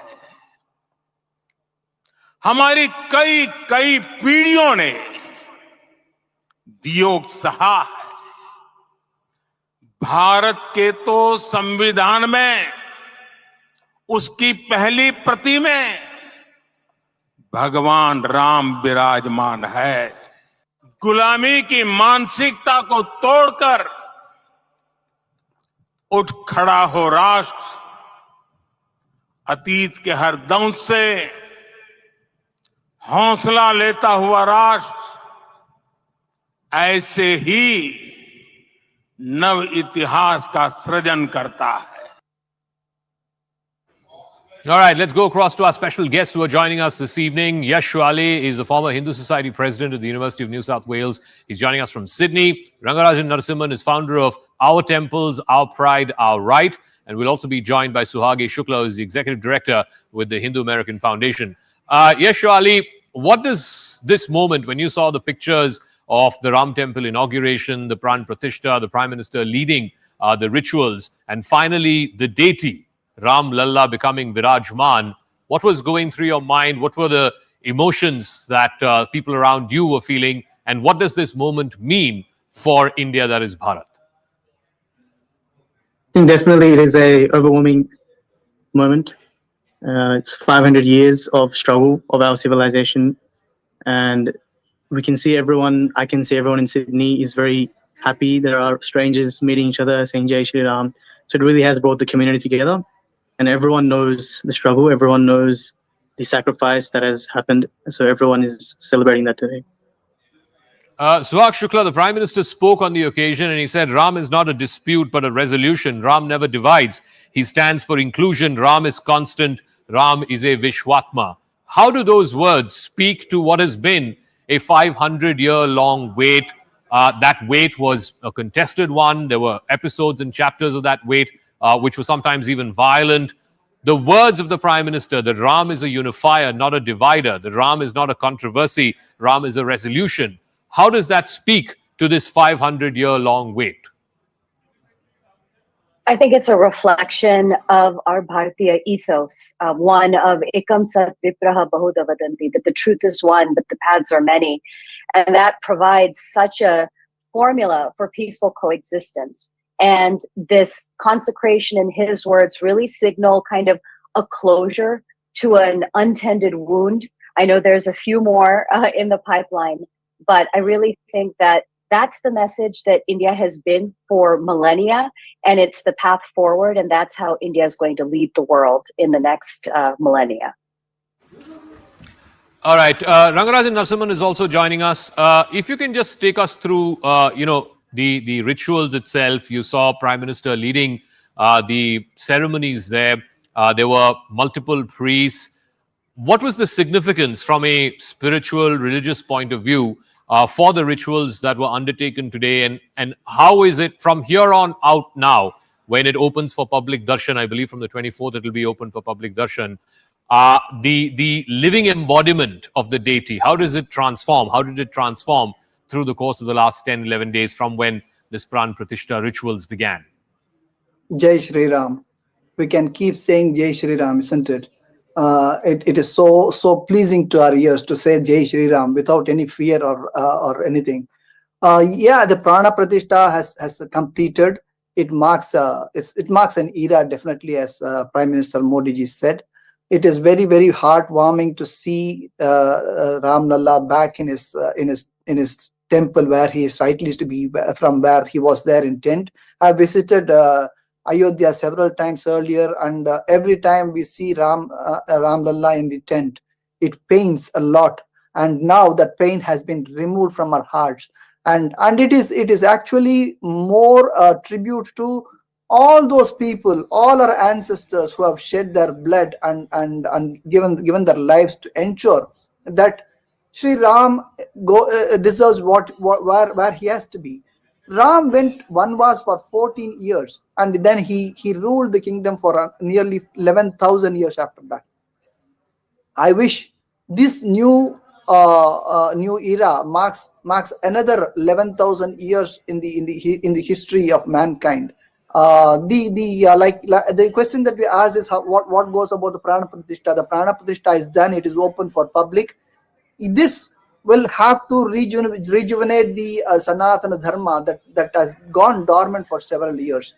This country itself is called the Karma Bhumi, where and Karma Bhumi means where when the karma has some effect here only in this part of the world.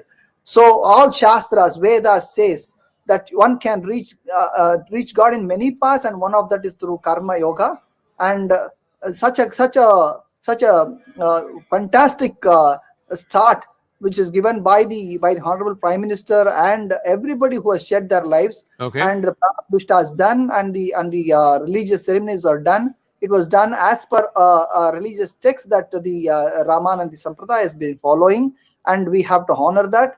And we are indebted to every single person, all the Kar Sevaks, all those people who have given their lives to make this dream come true. They may not be here, but they are with us through this Okay.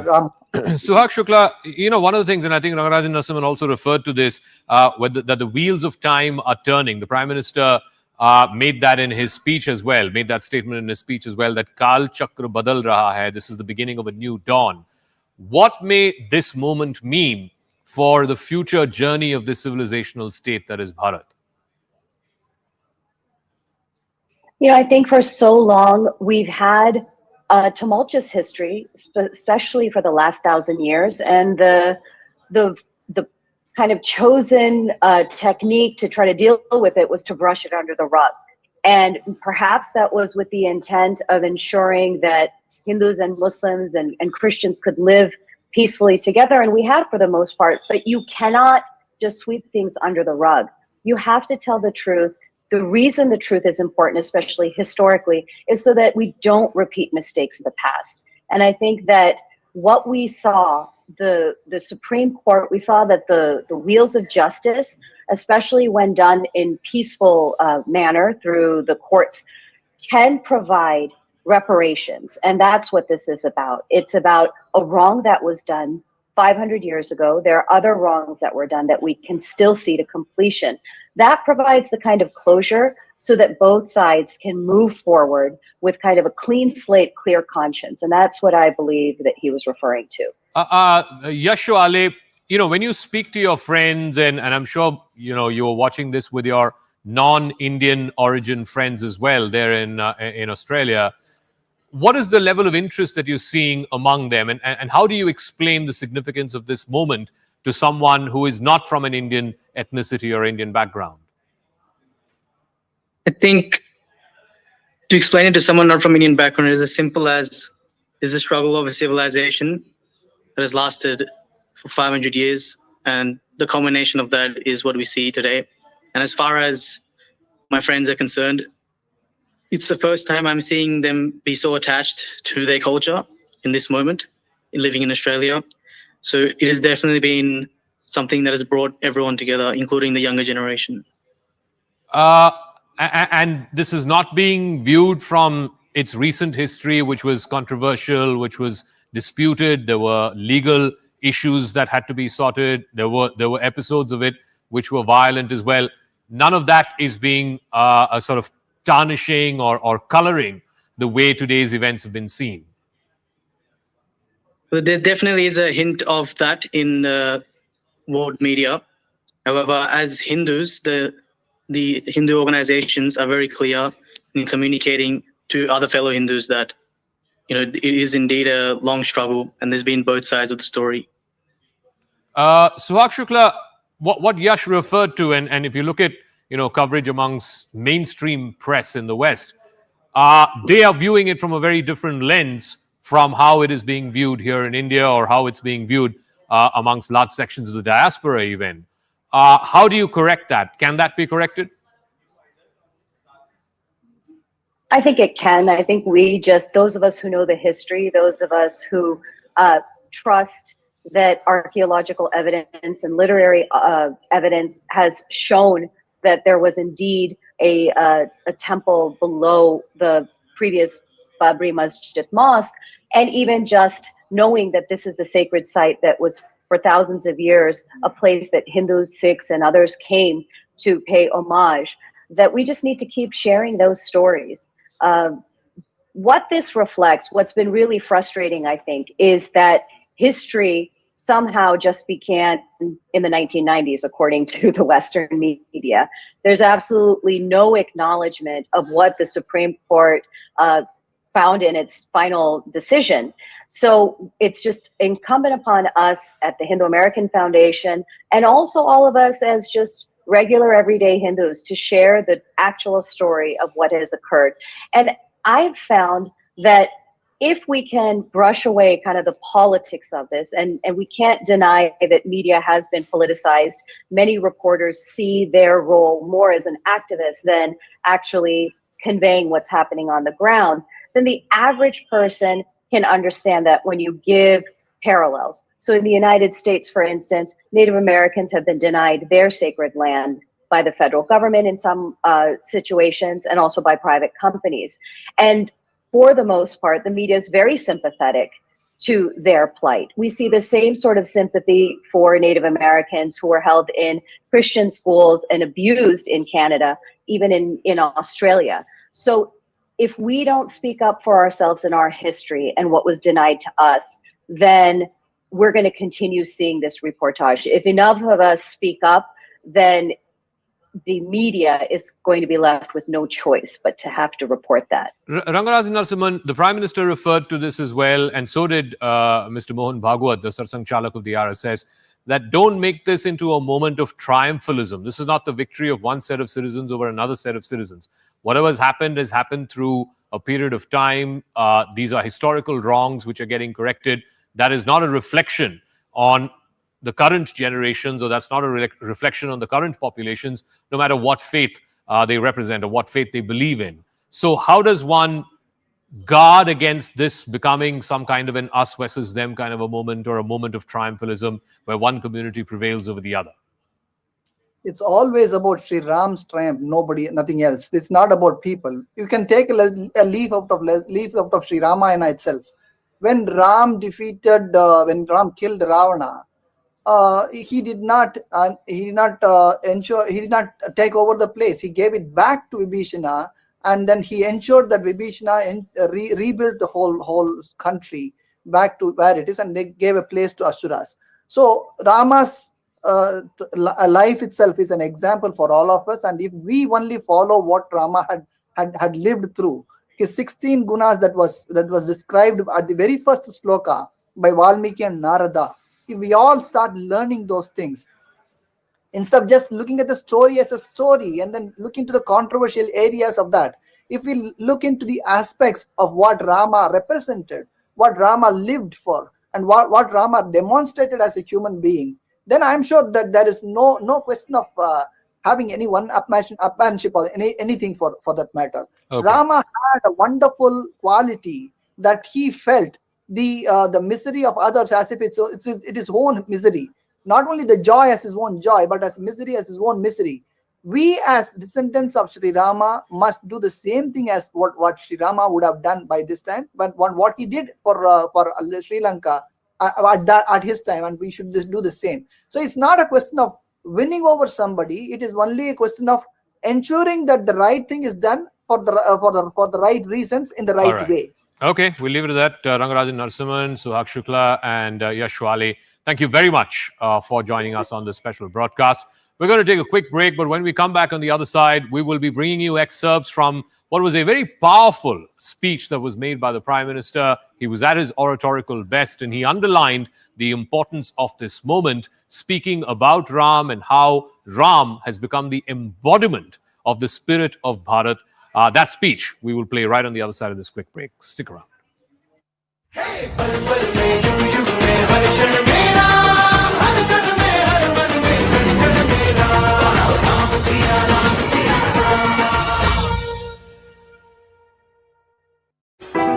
कल्याण बोलो राम सिया राम सिया राम, राम सिया राम तेरा विष्णु कल्याण बोलो राम सिया राम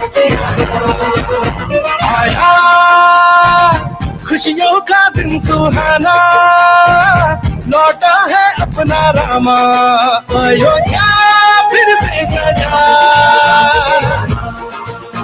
सुनो हो रहा है ये हल्ला, बैठेंगे राम लल्ला पुरवामा।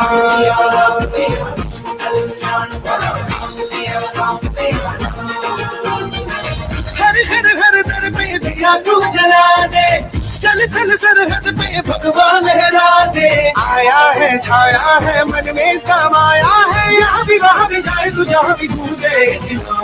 पल पल में युग युग में हर क्षण में राम, हर तन में हर मन में कण कण में राम। पल पल में युग युग में हर क्षण में राम, हर तन में हर मन में कण कण में राम। राम सिया राम तेरा विष्णु कल्याण बोलो राम सिया राम सिया राम, राम सिया राम तेरा विष्णु कल्याण बोलो राम सिया राम सिया राम।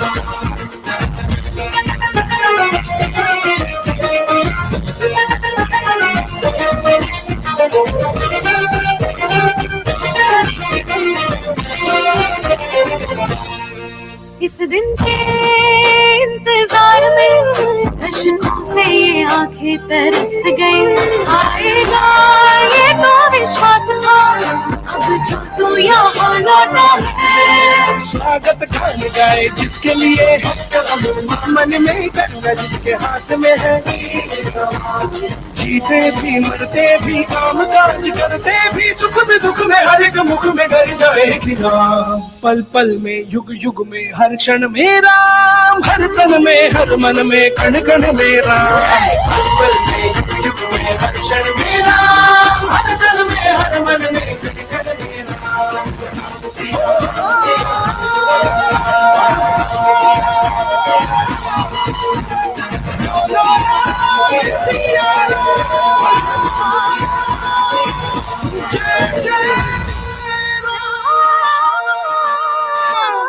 बोलो सियावर रामचंद्र की, प्रणाम सिया राम किया विश्व कल्याण। बोलो राम सिया राम सिया राम, प्रणाम सिया राम किया विश्व कल्याण। बोलो राम सिया राम सिया राम।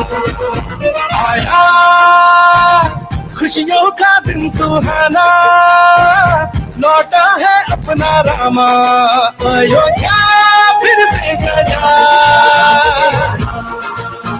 सुनो हो रहा है ये हल्ला, बैठेंगे राम लल्ला फिर वहाँ।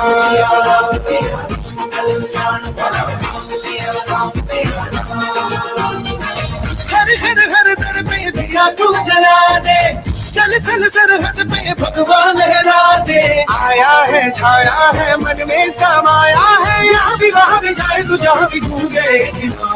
पल पल में युग युग में हर क्षण में राम, हर तन में हर मन में कण कण में राम।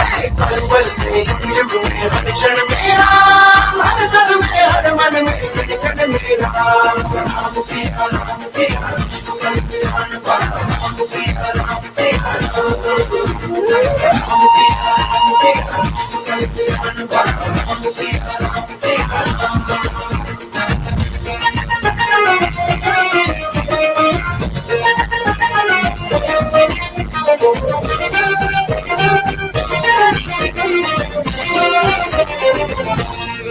इस दिन के इंतजार में अशकों से ये आंखें तरस गई। आएगा ये तो विश्वास था, अब जो तू यहाँ लौटा है। स्वागत गान गाए जिसके लिए मन में गंगा जिसके हाथ में है, जीते भी मरते भी काम काज करते भी, सुख में दुख में हर एक मुख में गर जाएगी राम। पल पल में युग युग में हर क्षण में राम, हर तन में हर मन में कण कण में राम। पल पल में युग युग में हर क्षण में राम, हर तन में हर मन में कण कण में राम।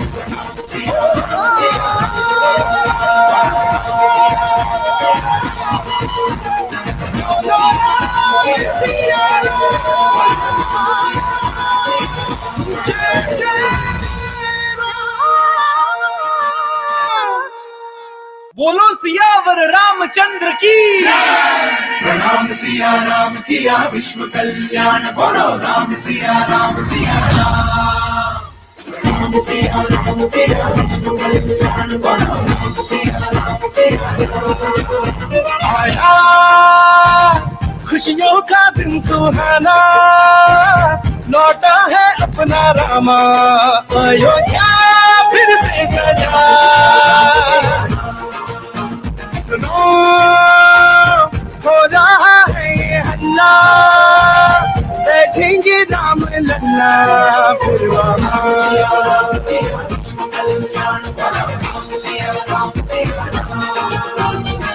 हर हर हर दर पे दिया तू जला दे, चल चल सरहद पे भगवान लहरा दे। आया है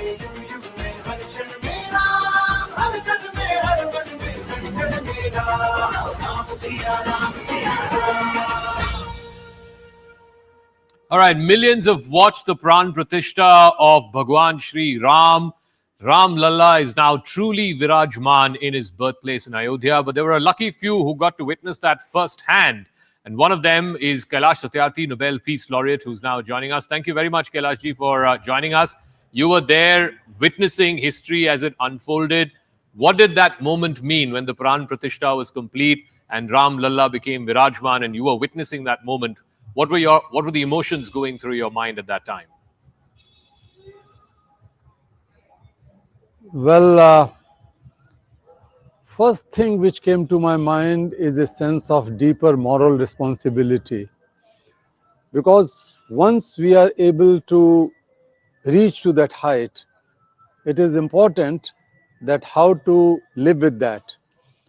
As we know that Lord Ram is an epitome of highest moral values, highest ethos and nobility. If we are worshipping Ram, or if we pay our tribute, all devotees and all those who respect Ram has a deeper moral responsibility to not just talk about those values and the greatness of Rama, but also to live with that.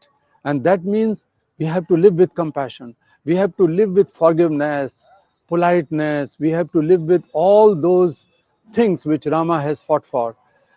We know that he struggled all the time against injustices, all the time against atrocities upon the poor people, the ordinary masses. And he has emerged as the savior of them through his compassionate leadership. So I was thinking that we all have to take a pledge that we have to live with those values of love and compassion. This, of course, has been a long struggle for not just Ram Bhaks, but for Hindus across this country and Hindus around the world.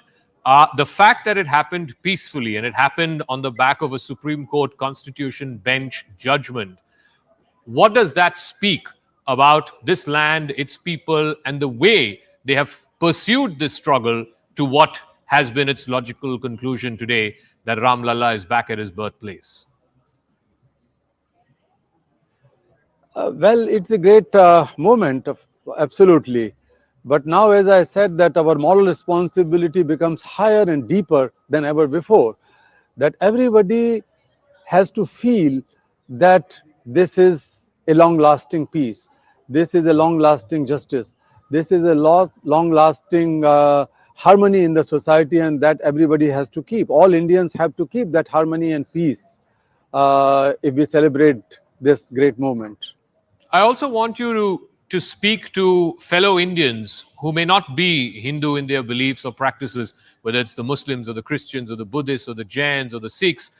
How would you use this moment to unify all Indians? How can Ram become a symbol of unity and not a symbol of division? As the Prime Minister also said in his speech, Ram is a unifier, not a divider. He's not a dispute, but he's a resolution.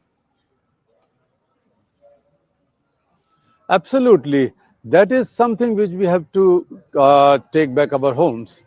When we talk of the son of Kaushalya and Dasrath, when we remember the husband of Sita, when we respect the eldest brother of all these Bharat, Lakshman and Shatrughan, when we are talking about the king of Ayodhya, it brings lot of inspiration, and the inspiration is oneness, harmony, love. As I said, inspiration is to fight hatred and divide. The inspiration is to make sure that how the humanity could be united. And that is something which Rama has always taught. Rama himself did not fight Ravan as the king or the prince of Ayodhya. He has been able to win over millions and millions of ordinary people, those who are living in jungles and mountains, and he has proven the leadership for them, and he has again evolved as a compassionate leader, and he has defeated the power troika of Ravan. Ravan was wealthy, Ravan was very learned person, Ravan was having a huge power, but he has proven, Rama has proven that how the very ordinary people of India, those who can rise above any differences and come together to fight out that kind of arrogance of any power. Okay. And that is something which everybody can learn from Rama's life. All right, Kailash Satyarthi ji, thank you very much for joining us here on CNN News 18 with your thoughts on what is clearly an epochal day in the history of this civilization.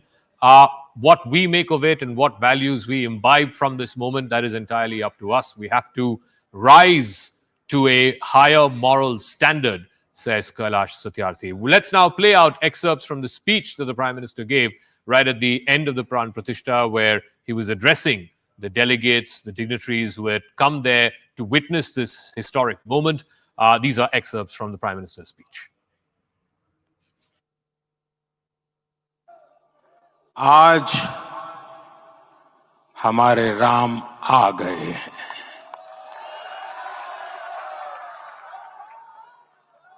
सदियों की प्रतीक्षा के बाद हमारे राम आ गए हैं। सदियों का अभूतपूर्व धैर्य, अनगिनत बलिदान, त्याग और तपस्या के बाद हमारे प्रभु राम आ गए हैं। इस शुभ घड़ी की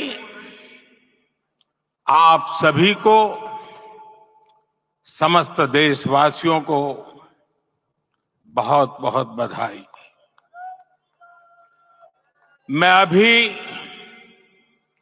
गर्भगृह में ईश्वरीय चेतना का साक्षी बनकर आपके सामने उपस्थित हुआ हूं। कितना कुछ कहने को है, लेकिन कंठ अवरुद्ध है। मेरा शरीर अभी भी स्पंदित है, चित्त अभी भी उस पल में लीन है।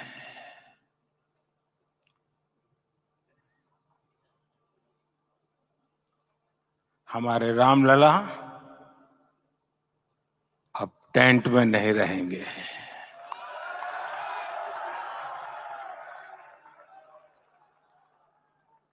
हमारे रामलला अब इस दिव्य मंदिर में रहेंगे। मेरा पक्का विश्वास है, अपार श्रद्धा है कि जो घटित हुआ है, इसकी अनुभूति देश के, विश्व के कोने कोने में राम भक्तों को हो रही होगी। ये क्षण अलौकिक है, ये पल पवित्रतम है। ये माहौल, ये वातावरण, ये ऊर्जा, ये घड़ी प्रभु श्री राम का हम सब पर आशीर्वाद है। 22 जनवरी 2024 का ये सूरज एक अद्भुत आभा लेकर आया है। 22 जनवरी 2024 ये कैलेंडर पर लिखी एक तारीख नहीं, ये एक नए काल चक्र का उद्गम है।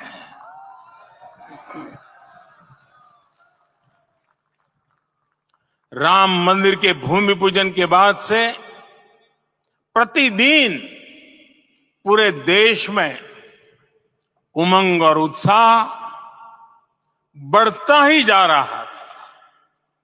निर्माण कार्य देख देशवासियों में हर दिन एक नया विश्वास पैदा हो रहा था।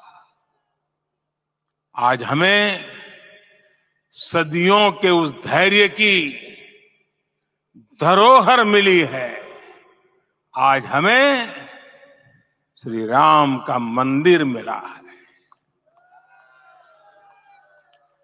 गुलामी की मानसिकता को तोड़कर उठ खड़ा हो राष्ट्र। अतीत के हर दंश से हौसला लेता हुआ राष्ट्र ऐसे ही नव इतिहास का सृजन करता है। आज से 1000 साल बाद भी लोग आज की इस तारीख की, आज के इस पल की चर्चा करेंगे। और ये कितनी बड़ी राम कृपा है कि हम सब इस पल को जी रहे हैं, इसे साक्षात घटित होते देख रहे हैं। आज दिन दिशाएं, दिगंत सब दिव्यता से परिपूर्ण है। ये समय सामान्य समय नहीं है। ये काल के चक्र पर सर्वकालिक शाही से अंकित हो रही अमिट स्मृति रेखाएं हैं। साथियों, हम सब जानते हैं कि जहां राम का काम होता है, वहां पवन पुत्र हनुमान अवश्य विराजमान होते हैं। इसलिए मैं राम भक्त हनुमान और हनुमान गढ़ी को भी प्रणाम करता हूं। मैं माता जानकी, लक्ष्मण जी, भरत, शत्रुघ्न सबको नमन करता हूं। मैं पावन अयोध्यापुरी और पावन सरयू को भी प्रणाम करता हूं। मैं इस पल दैवीय अनुभव कर रहा हूं कि जिनके आशीर्वाद से ये महान कार्य पूरा हुआ है। वे दिव्य आत्माएं, वे दैवीय विभूतियां भी इस समय हमारे आसपास उपस्थित है। मैं इन सभी दिव्य चेतनाओं को भी कृतज्ञता पूर्वक नमन करता हूं। मैं आज प्रभु श्री राम से क्षमा याचना भी करता हूं। हमारे पुरुषार्थ, हमारे त्याग, तपस्या में कुछ तो कमी रह गई होगी कि हम इतनी सदियों तक ये कार्य कर नहीं पाए। आज वो कमी पूरी हुई है।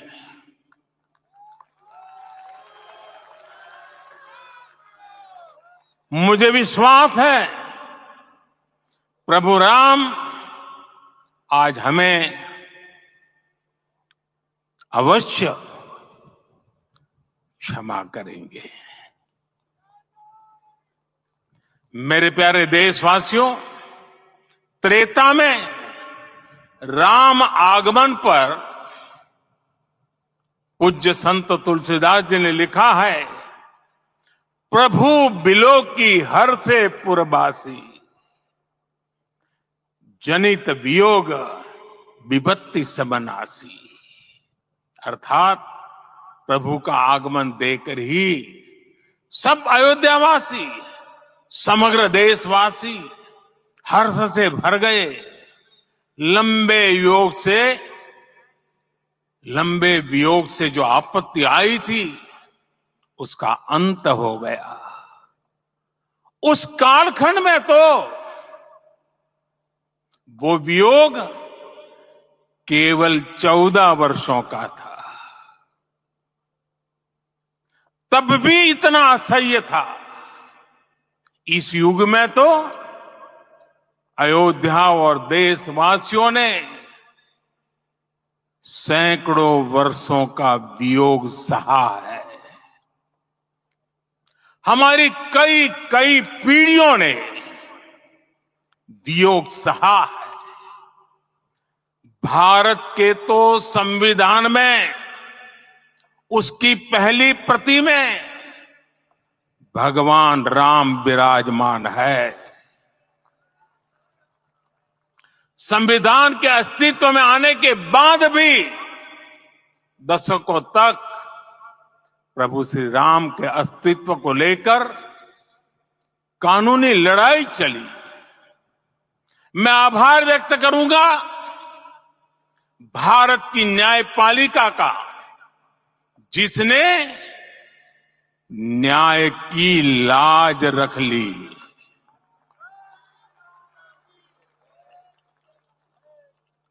न्याय के पर्याय प्रभु राम का मंदिर भी न्यायबद्ध तरीके से ही बना। साथियों, आज गांव-गांव में एक साथ कीर्तन संकीर्तन हो रहे हैं। आज मंदिरों में उत्सव हो रहे हैं, स्वच्छता अभियान चलाए जा रहे हैं। पूरा देश आज दीपावली मना रहा है। आज शाम घर घर राम ज्योति प्रज्वलित करने की तैयारी है। कल मैं श्री राम के आशीर्वाद से धनुषकोडी में राम सेतु के आरंभ बिंदु अरिचल मुनाई पर था। जिस घड़ी प्रभु राम समुद्र पार करने निकले थे, वो एक पल था जिसने काल चक्र को बदला था। उस भावमय पल को महसूस करने का मेरा ये विनम्र प्रयास था। वहां पर मैंने पुष्प वंदना की। वहां मेरे भीतर एक विश्वास जगा कि जैसे उस समय काल चक्र बदला था, उसी तरह अब काल चक्र फिर बदलेगा और शुभ दिशा में बढ़ेगा। अपने 11 दिन के व्रत अनुष्ठान के दौरान मैंने उन स्थानों का चरण स्पर्श करने का प्रयास किया जहां प्रभु राम के चरण पड़े थे। चाहे वो नासिक का पंचवटी धाम हो, केरला का पवित्र त्रिपायर मंदिर हो, आंध्र प्रदेश में लेपाक्षी हो, श्रीरंगम में रंगनाथ स्वामी मंदिर हो, रामेश्वरम में श्री रामनाथ स्वामी मंदिर हो, या फिर धनुषकोडी। मेरा सौभाग्य है कि इसी पुनीत पवित्र भाव के साथ मुझे सागर से सरयू तक की यात्रा का अवसर मिला। सागर से सरयू तक हर जगह राम नाम का वही उत्सव भाव छाया हुआ है। प्रभु राम तो भारत की आत्मा के कण कण से जुड़े हुए हैं। राम भारतवासियों के अंतर मन में विराजे हुए हैं। हम भारत में कहीं भी किसी की अंतरात्मा को छुएंगे तो इस एकत्व की अनुभूति होगी, और यही भाव सब जगह मिलेगा। इससे उत्कृष्ट, इससे अधिक देश को समायोजित करने वाला सूत्र और क्या हो सकता है। मेरे प्यारे देशवासियों, मुझे देश के कोने कोने में अलग अलग भाषाओं में रामायण सुनने का अवसर मिला है, लेकिन विशेषकर पिछले 11 दिनों में रामायण अलग अलग भाषा में अलग राज्यों से मुझे विशेष रूप से सुनने का मौका मिला। राम को परिभाषित करते हुए ऋषियों ने कहा है, रमन्ते यस्मिन् इति रामः, अर्थात जिसमें रम जाए वही राम है। राम लोक की स्मृतियों में, पर्वत से लेकर परंपराओं में सर्वत्र समाये हुए हैं। हर युग में लोगों ने राम को जिया है। हर युग में लोगों ने अपने अपने शब्दों में अपनी अपनी तरह से राम को अभिव्यक्त किया है। और ये राम रस जीवन प्रवाह की तरह निरंतर बहता रहता है। प्राचीन काल से भारत के हर कोने के लोग राम रस का आचमन करते रहे हैं। राम कथा असीम है और रामायण भी अनंत है। राम के आदर्श, राम के मूल्य, राम की शिक्षाएं सब जगह एक समान है। प्रिय देशवासियों, आज इस ऐतिहासिक समय में देश उन व्यक्तित्वों को भी याद कर रहा है जिनके कार्य और समर्पण की वजह से आज हम ये शुभ दिन देख रहे हैं। राम के इस काम में कितने ही लोगों ने त्याग और तपस्या की पराकाष्ठा करके दिखाई है। उन अनगिनत राम भक्तों के, उन अनगिनत कार सेवकों के और उन अनगिनत संत महात्माओं के हम सब ऋणी हैं। साथियों, आज का ये अवसर उत्सवता का क्षण तो है ही, लेकिन इसके साथ ही यह क्षण भारतीय समाज की परिपक्वता के बोध का भी क्षण है। हमारे लिए ये अवसर सिर्फ विजय का नहीं, विनय का भी है। दुनिया का इतिहास साक्षी है कि कई राष्ट्र अपने ही इतिहास में उलझ जाते हैं। ऐसे देशों ने जब भी अपने इतिहास की उलझी हुई गांठों को खोलने का प्रयास किया, उन्हें सफलता पाने में बहुत कठिनाई आई, बल्कि कई बार तो पहले से ज्यादा मुश्किल परिस्थितियां बन गई। लेकिन हमारे देश ने इतिहास की इस गांठ को जिस गंभीरता और भावुकता के साथ खोला है, वो ये बताती है कि हमारा भविष्य हमारे अतीत से बहुत सुंदर होने जा रहा है। वो भी एक समय था जब कुछ लोग कहते थे कि राम मंदिर बना तो आग लग जाएगी। ऐसे लोग भारत के सामाजिक भाव की पवित्रता को नहीं जान पाए। रामलला के इस मंदिर का निर्माण भारतीय समाज के शांति, धैर्य, आपसी सद्भाव और समन्वय का भी प्रतीक है। हम देख रहे हैं ये निर्माण किसी आग को नहीं, बल्कि ऊर्जा को जन्म दे रहा है। राम मंदिर समाज के हर वर्ग को एक उज्जवल भविष्य के पथ पर बढ़ने की प्रेरणा लेकर आया है। मैं आज उन लोगों से आह्वान करूंगा, आइए आप महसूस कीजिए, अपनी सोच पर पुनर्विचार कीजिए। राम आग नहीं है, राम ऊर्जा है।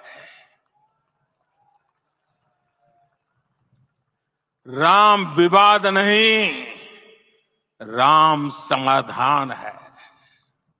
राम सिर्फ हमारे नहीं है, राम तो सबके हैं। राम वर्तमान नहीं, सिर्फ वर्तमान ही नहीं, राम अनंत काल है। साथियों, आज जिस तरह राम मंदिर प्राण प्रतिष्ठा के इस आयोजन से पूरा विश्व जुड़ा हुआ है, उसमें राम की सर्वव्यापकता के दर्शन हो रहे हैं। जैसा उत्सव भारत में है, वैसा ही अनेक देशों में है। आज अयोध्या का यह उत्सव रामायण की उन वैश्विक परंपराओं का भी उत्सव बना है। रामलला की ये प्रतिष्ठा वसुधैव कुटुंबकम के विचार की भी प्रतिष्ठा है। साथियों, आज अयोध्या में केवल श्री राम के विग्रह रूप की प्राण प्रतिष्ठा नहीं हुई है, ये श्री राम के रूप में साक्षात भारतीय संस्कृति के प्रति अटूट विश्वास की भी प्राण प्रतिष्ठा है। ये साक्षात मानवीय मूल्यों और सर्वोच्च आदर्शों की भी प्राण प्रतिष्ठा है। इन मूल्यों की, इन आदर्शों की आवश्यकता आज संपूर्ण विश्व को है। सर्वे भवन्तु सुखिनः, ये संकल्प हम सदियों से दोहराते आए हैं। आज उसी संकल्प को राम मंदिर के रूप में साक्षात आकार मिला है। ये मंदिर मात्र एक देव मंदिर नहीं है, ये भारत की दृष्टि का, भारत के दर्शन का, भारत के दिग्दर्शन का मंदिर है। ये राम के रूप में राष्ट्र चेतना का मंदिर है। राम भारत की आस्था है, राम भारत का आधार है, राम भारत का विचार है, राम भारत का विधान है, राम भारत की चेतना है, राम भारत का चिंतन है, राम भारत की प्रतिष्ठा है, राम भारत का प्रताप है, राम प्रवाह है, राम प्रभाव है, राम नेति भी है, राम नीति भी है, राम नित्यता भी है, राम निरंतरता भी है, राम विभु है, विशद है, राम व्यापक है, विश्व है, विश्वात्मा है। और इसलिए जब राम की प्रतिष्ठा होती है तो उसका प्रभाव वर्षों या शताब्दियों तक ही नहीं होता, उसका प्रभाव हजारों वर्षों के लिए होता है। महर्षि वाल्मीकि ने कहा है, राज्यम 10 सहस्त्राणि प्राप्य वर्षाणि राघव, अर्थात राम 10,000 वर्षों के लिए राज्य पर प्रतिष्ठित हुए, यानी हजारों वर्षों के लिए राम राज्य स्थापित हुआ। जब त्रेता में राम आए थे तब हजारों वर्षों के लिए राम राज्य की स्थापना हुई। हजारों वर्षों तक राम विश्व पथ प्रदर्शन करते रहे थे। और इसलिए मेरे प्यारे देशवासियों, आज अयोध्या भूमि हम सभी से, प्रत्येक राम भक्त से, प्रत्येक भारतीय से कुछ सवाल कर रही है। श्री राम का भव्य मंदिर तो बन गया, अब आगे क्या? सदियों का इंतजार तो खत्म हो गया, अब आगे क्या? आज के इस अवसर पर जो दैवीय आत्माएं हमें आशीर्वाद देने के लिए उपस्थित हुई हैं, हमें देख रही हैं, उन्हें क्या हम ऐसे ही विदा करेंगे? नहीं, कदापि नहीं। आज मैं पूरे पवित्र मन से महसूस कर रहा हूं कि काल चक्र बदल रहा है। ये सुखद संयोग है कि हमारी पीढ़ी को एक कालजयी पथ के शिल्पकार के रूप में चुना गया है। 1000 वर्ष बाद की पीढ़ी राष्ट्र निर्माण के हमारे आज के कार्यों को याद करेगी। इसलिए मैं कहता हूं, यही समय है, सही समय है। हमें आज से, इस पवित्र समय से अगले 1000 साल के भारत की नींव रखनी है। मंदिर निर्माण से आगे बढ़कर अब हमें सभी देशवासी यही इस पल से समर्थ, सक्षम, भव्य, दिव्य भारत के निर्माण की सौगंध लेते हैं।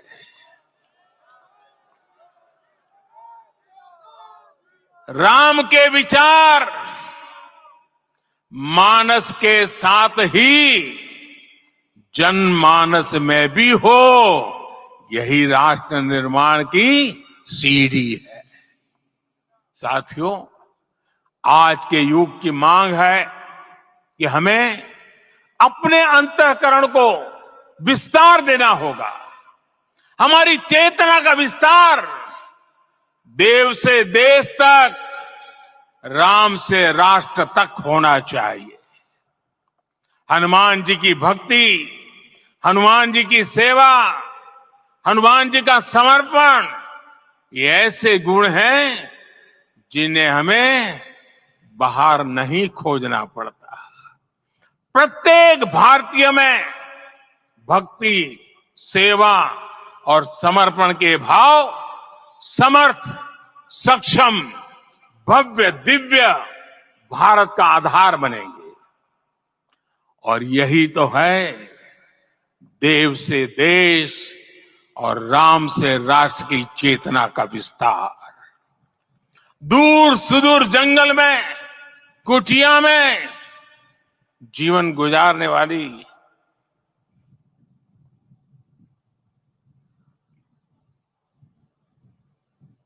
मेरी आदिवासी मां शबरी का ध्यान आते ही अप्रतिम विश्वास जागृत होता है। मां शबरी तो कब से कहती थी, राम आएंगे।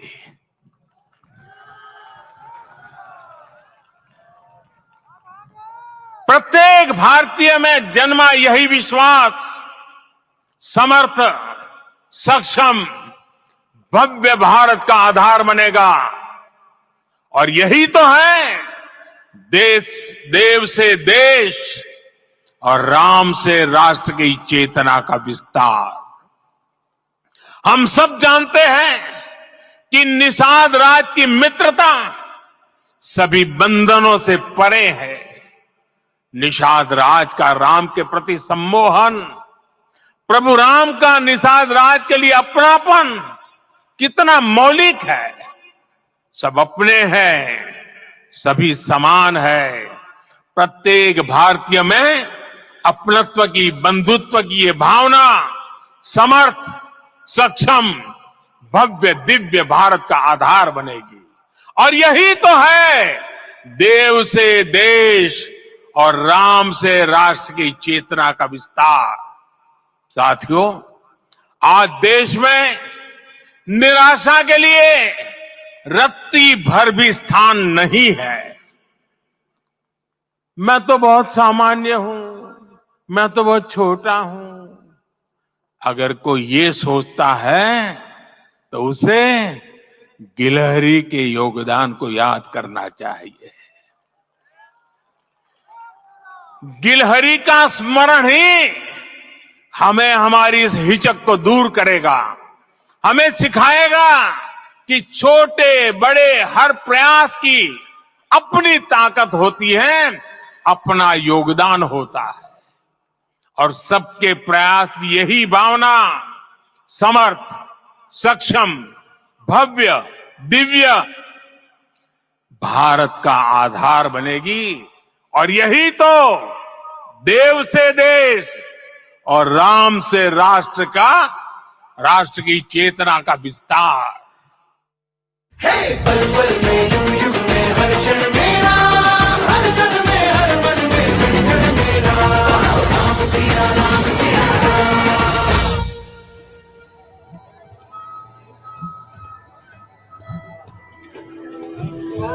Namaste, Jai Hind and welcome, ladies and gentlemen. I must also say Jai Shri Ram because today is a very, very special day.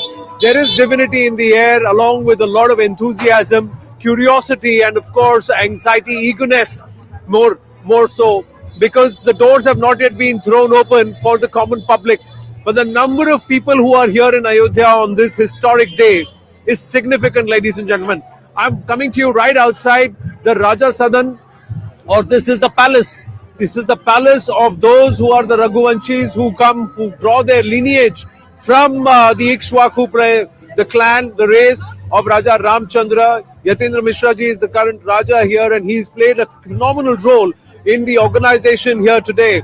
In fact, especially the musical choreography, more than 30 Indian instruments and artists coming together. It is all he has done. In fact, some of the celebrities who have come here are also staying at the Raja Sadan behind us. More importantly, your channel News 18 has one of his setups here and we've been bringing you coverage live non-stop. The 108-hour promise continues and one of our setups is there. We'll go in. There's a lot of music all over. It's all divinity, bhajans, songs, interpretations, pravachan, speeches. Even the Prime Minister's speech was broadcast all across Ayodhya via loudspeakers. So was Yogi Adityanath.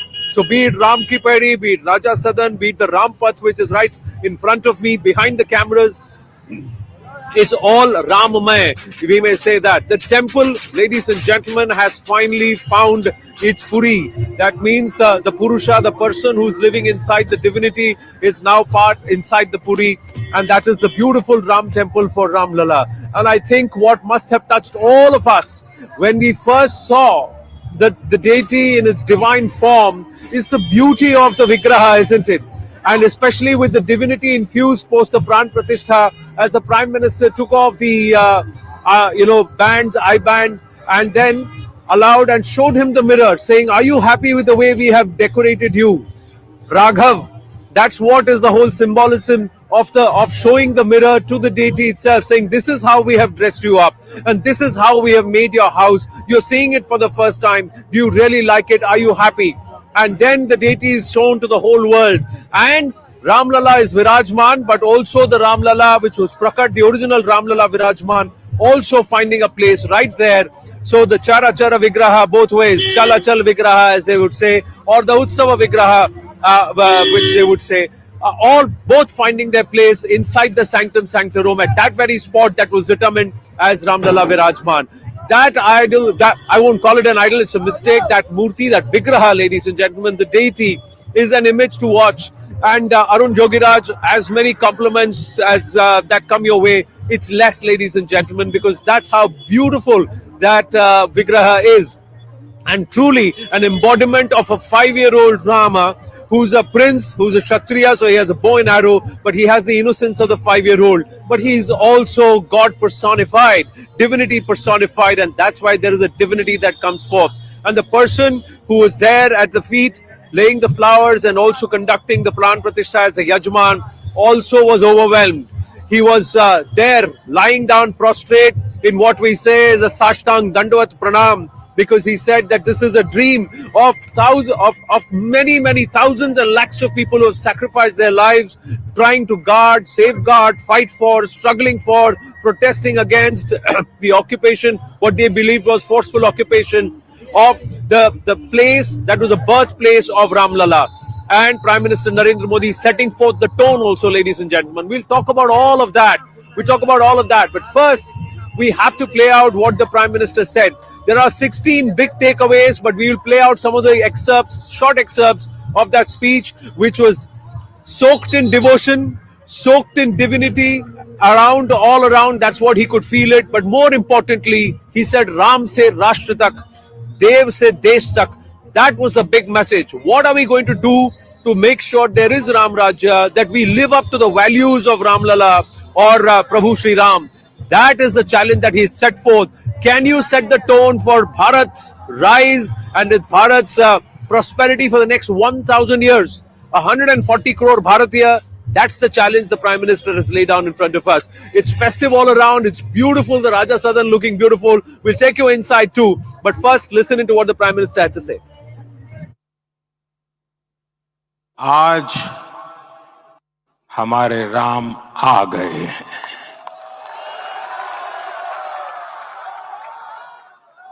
सदियों की प्रतीक्षा के बाद हमारे राम आ गए हैं।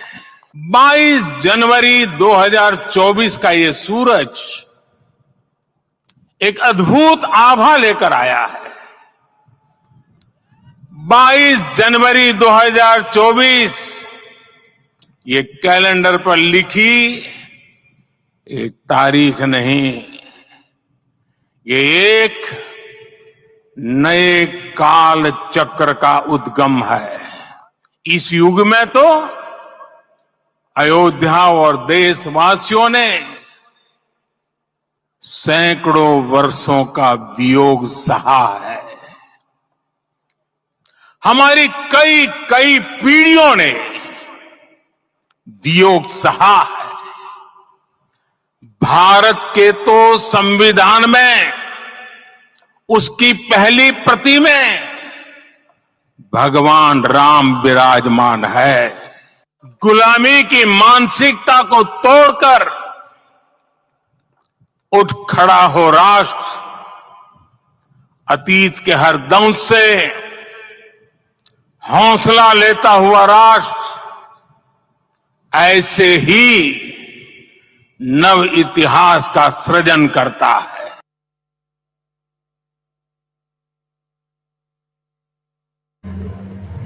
Okay, stand by. Well, we've just walked inside the Ram Sadan, ladies and gentlemen, and it's beautiful. See, it was in a rundown condition for a long time, but now it's getting a facelift and perhaps better fortunes, ladies and gentlemen. One must be very honest, because all of Ayodhya has got a facelift. I'm going to ask Rajesh if we can just turn and show the city how colorful it looks from here. I don't know if the camera can catch what the eyes can see in 4D, but Siddhant is also joining us live as we show a bustling Ayodhya where there is saffron all around, there is Bhagwa all around, and this Bhagwa is not political, ladies and gentlemen. This Bhagwa is religious. This color orange determines or shows is symbolic of the rising sun.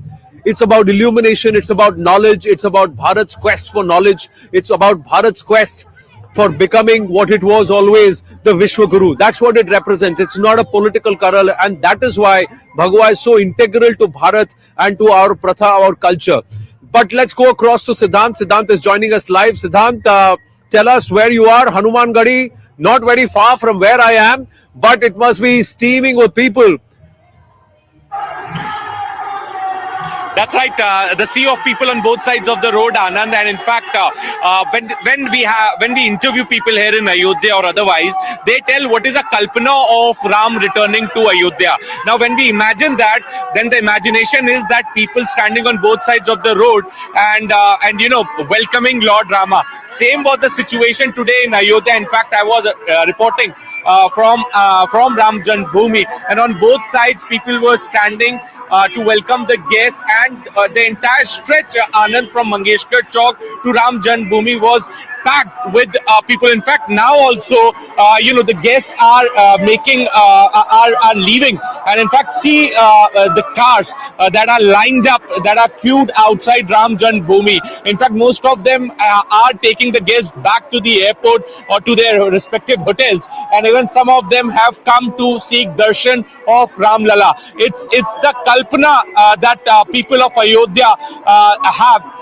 The same, they are living the day what was their kalpana today. As you rightly pointed out, the Bhagwan both sides of the streets, and the way the wall of Rampath and the way the Rampath has been designed, completely giving the feel of the Ayodhya during Ramchandji's day.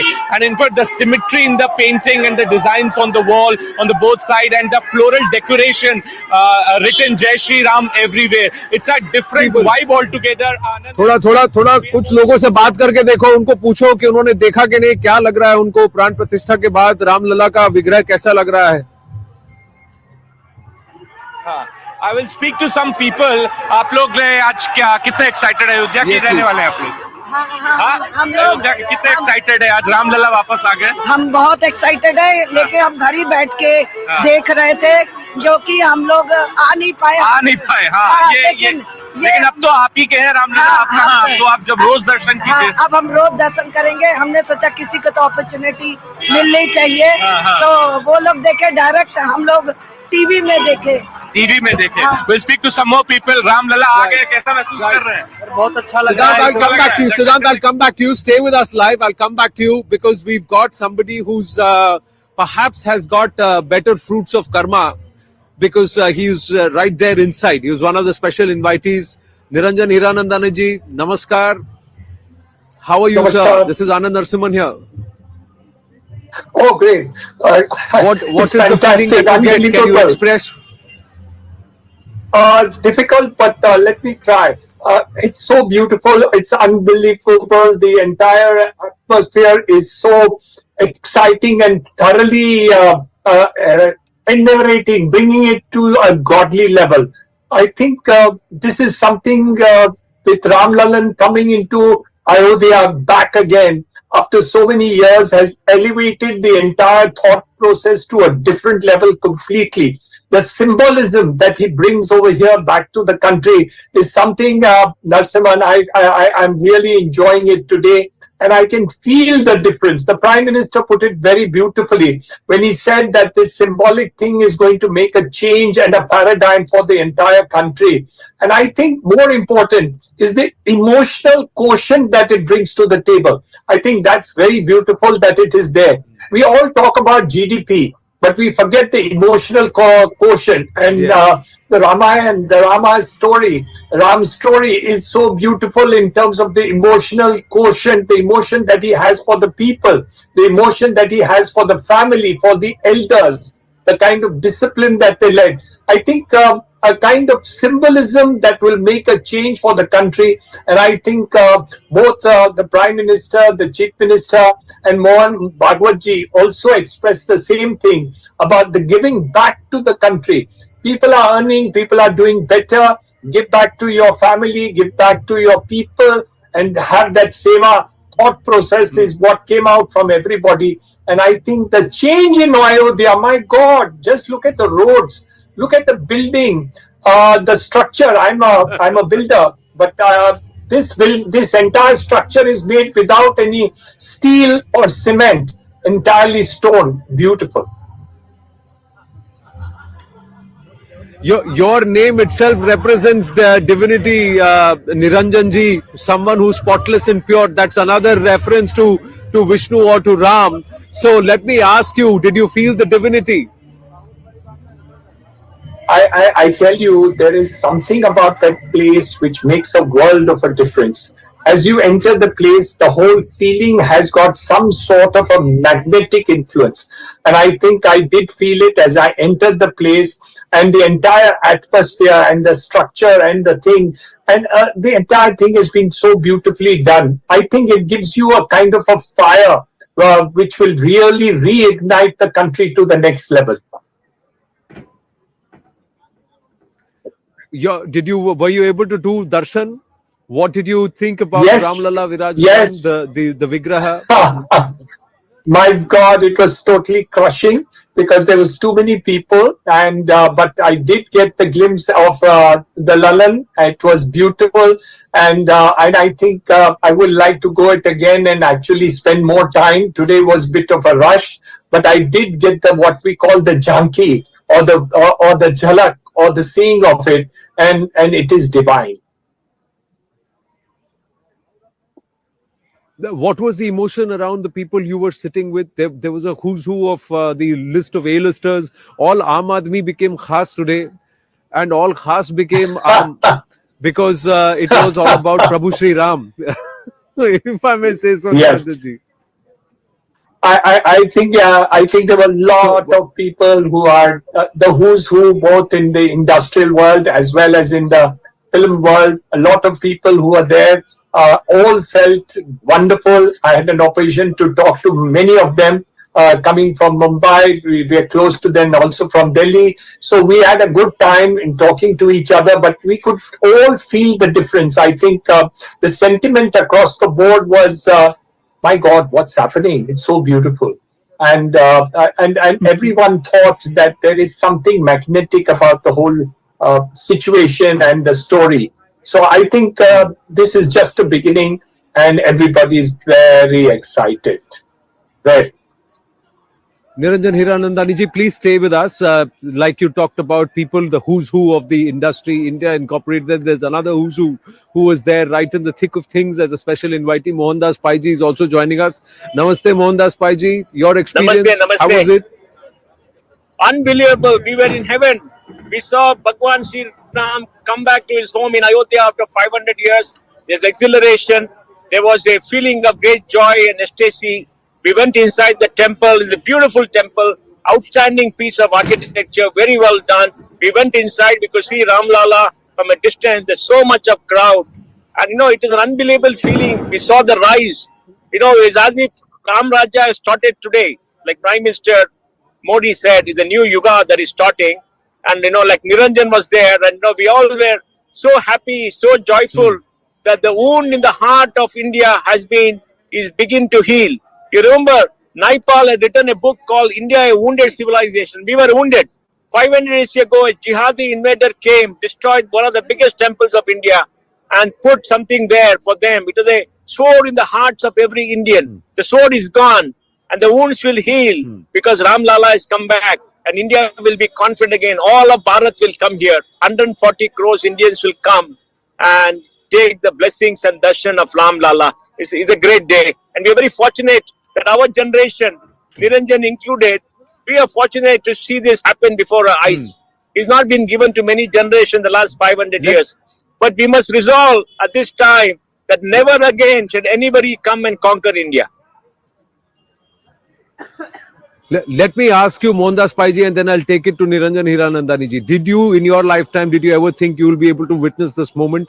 And that too, you will be a Pratyaksh Darshi. That means you will be there. No. Witness. No. Present witness. I never thought in our lifetime we'll do it because, we saw what happened in 1992. Then the court cases, we never knew the Supreme Court will take a decision. The Supreme Court is not known for taking decisions in big cases like this. We never knew. But we are fortunate. The gods have smiled on us and we've been fortunate. We never thought so, but we saw it. And I think it's an unbelievable day. It's a great day for us. Just taking that to Niranjan ji. Yes, sir. Yeah. Yes, sir.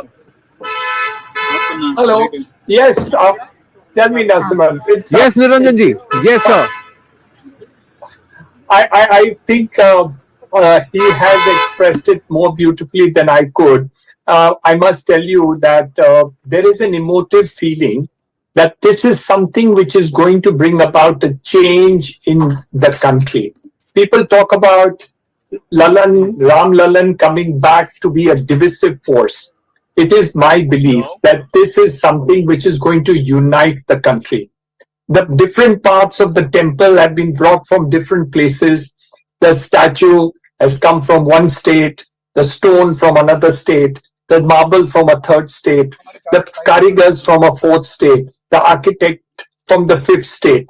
I think this itself has brought about a unity and diversity that we are able to see in the country, that we can actually be united.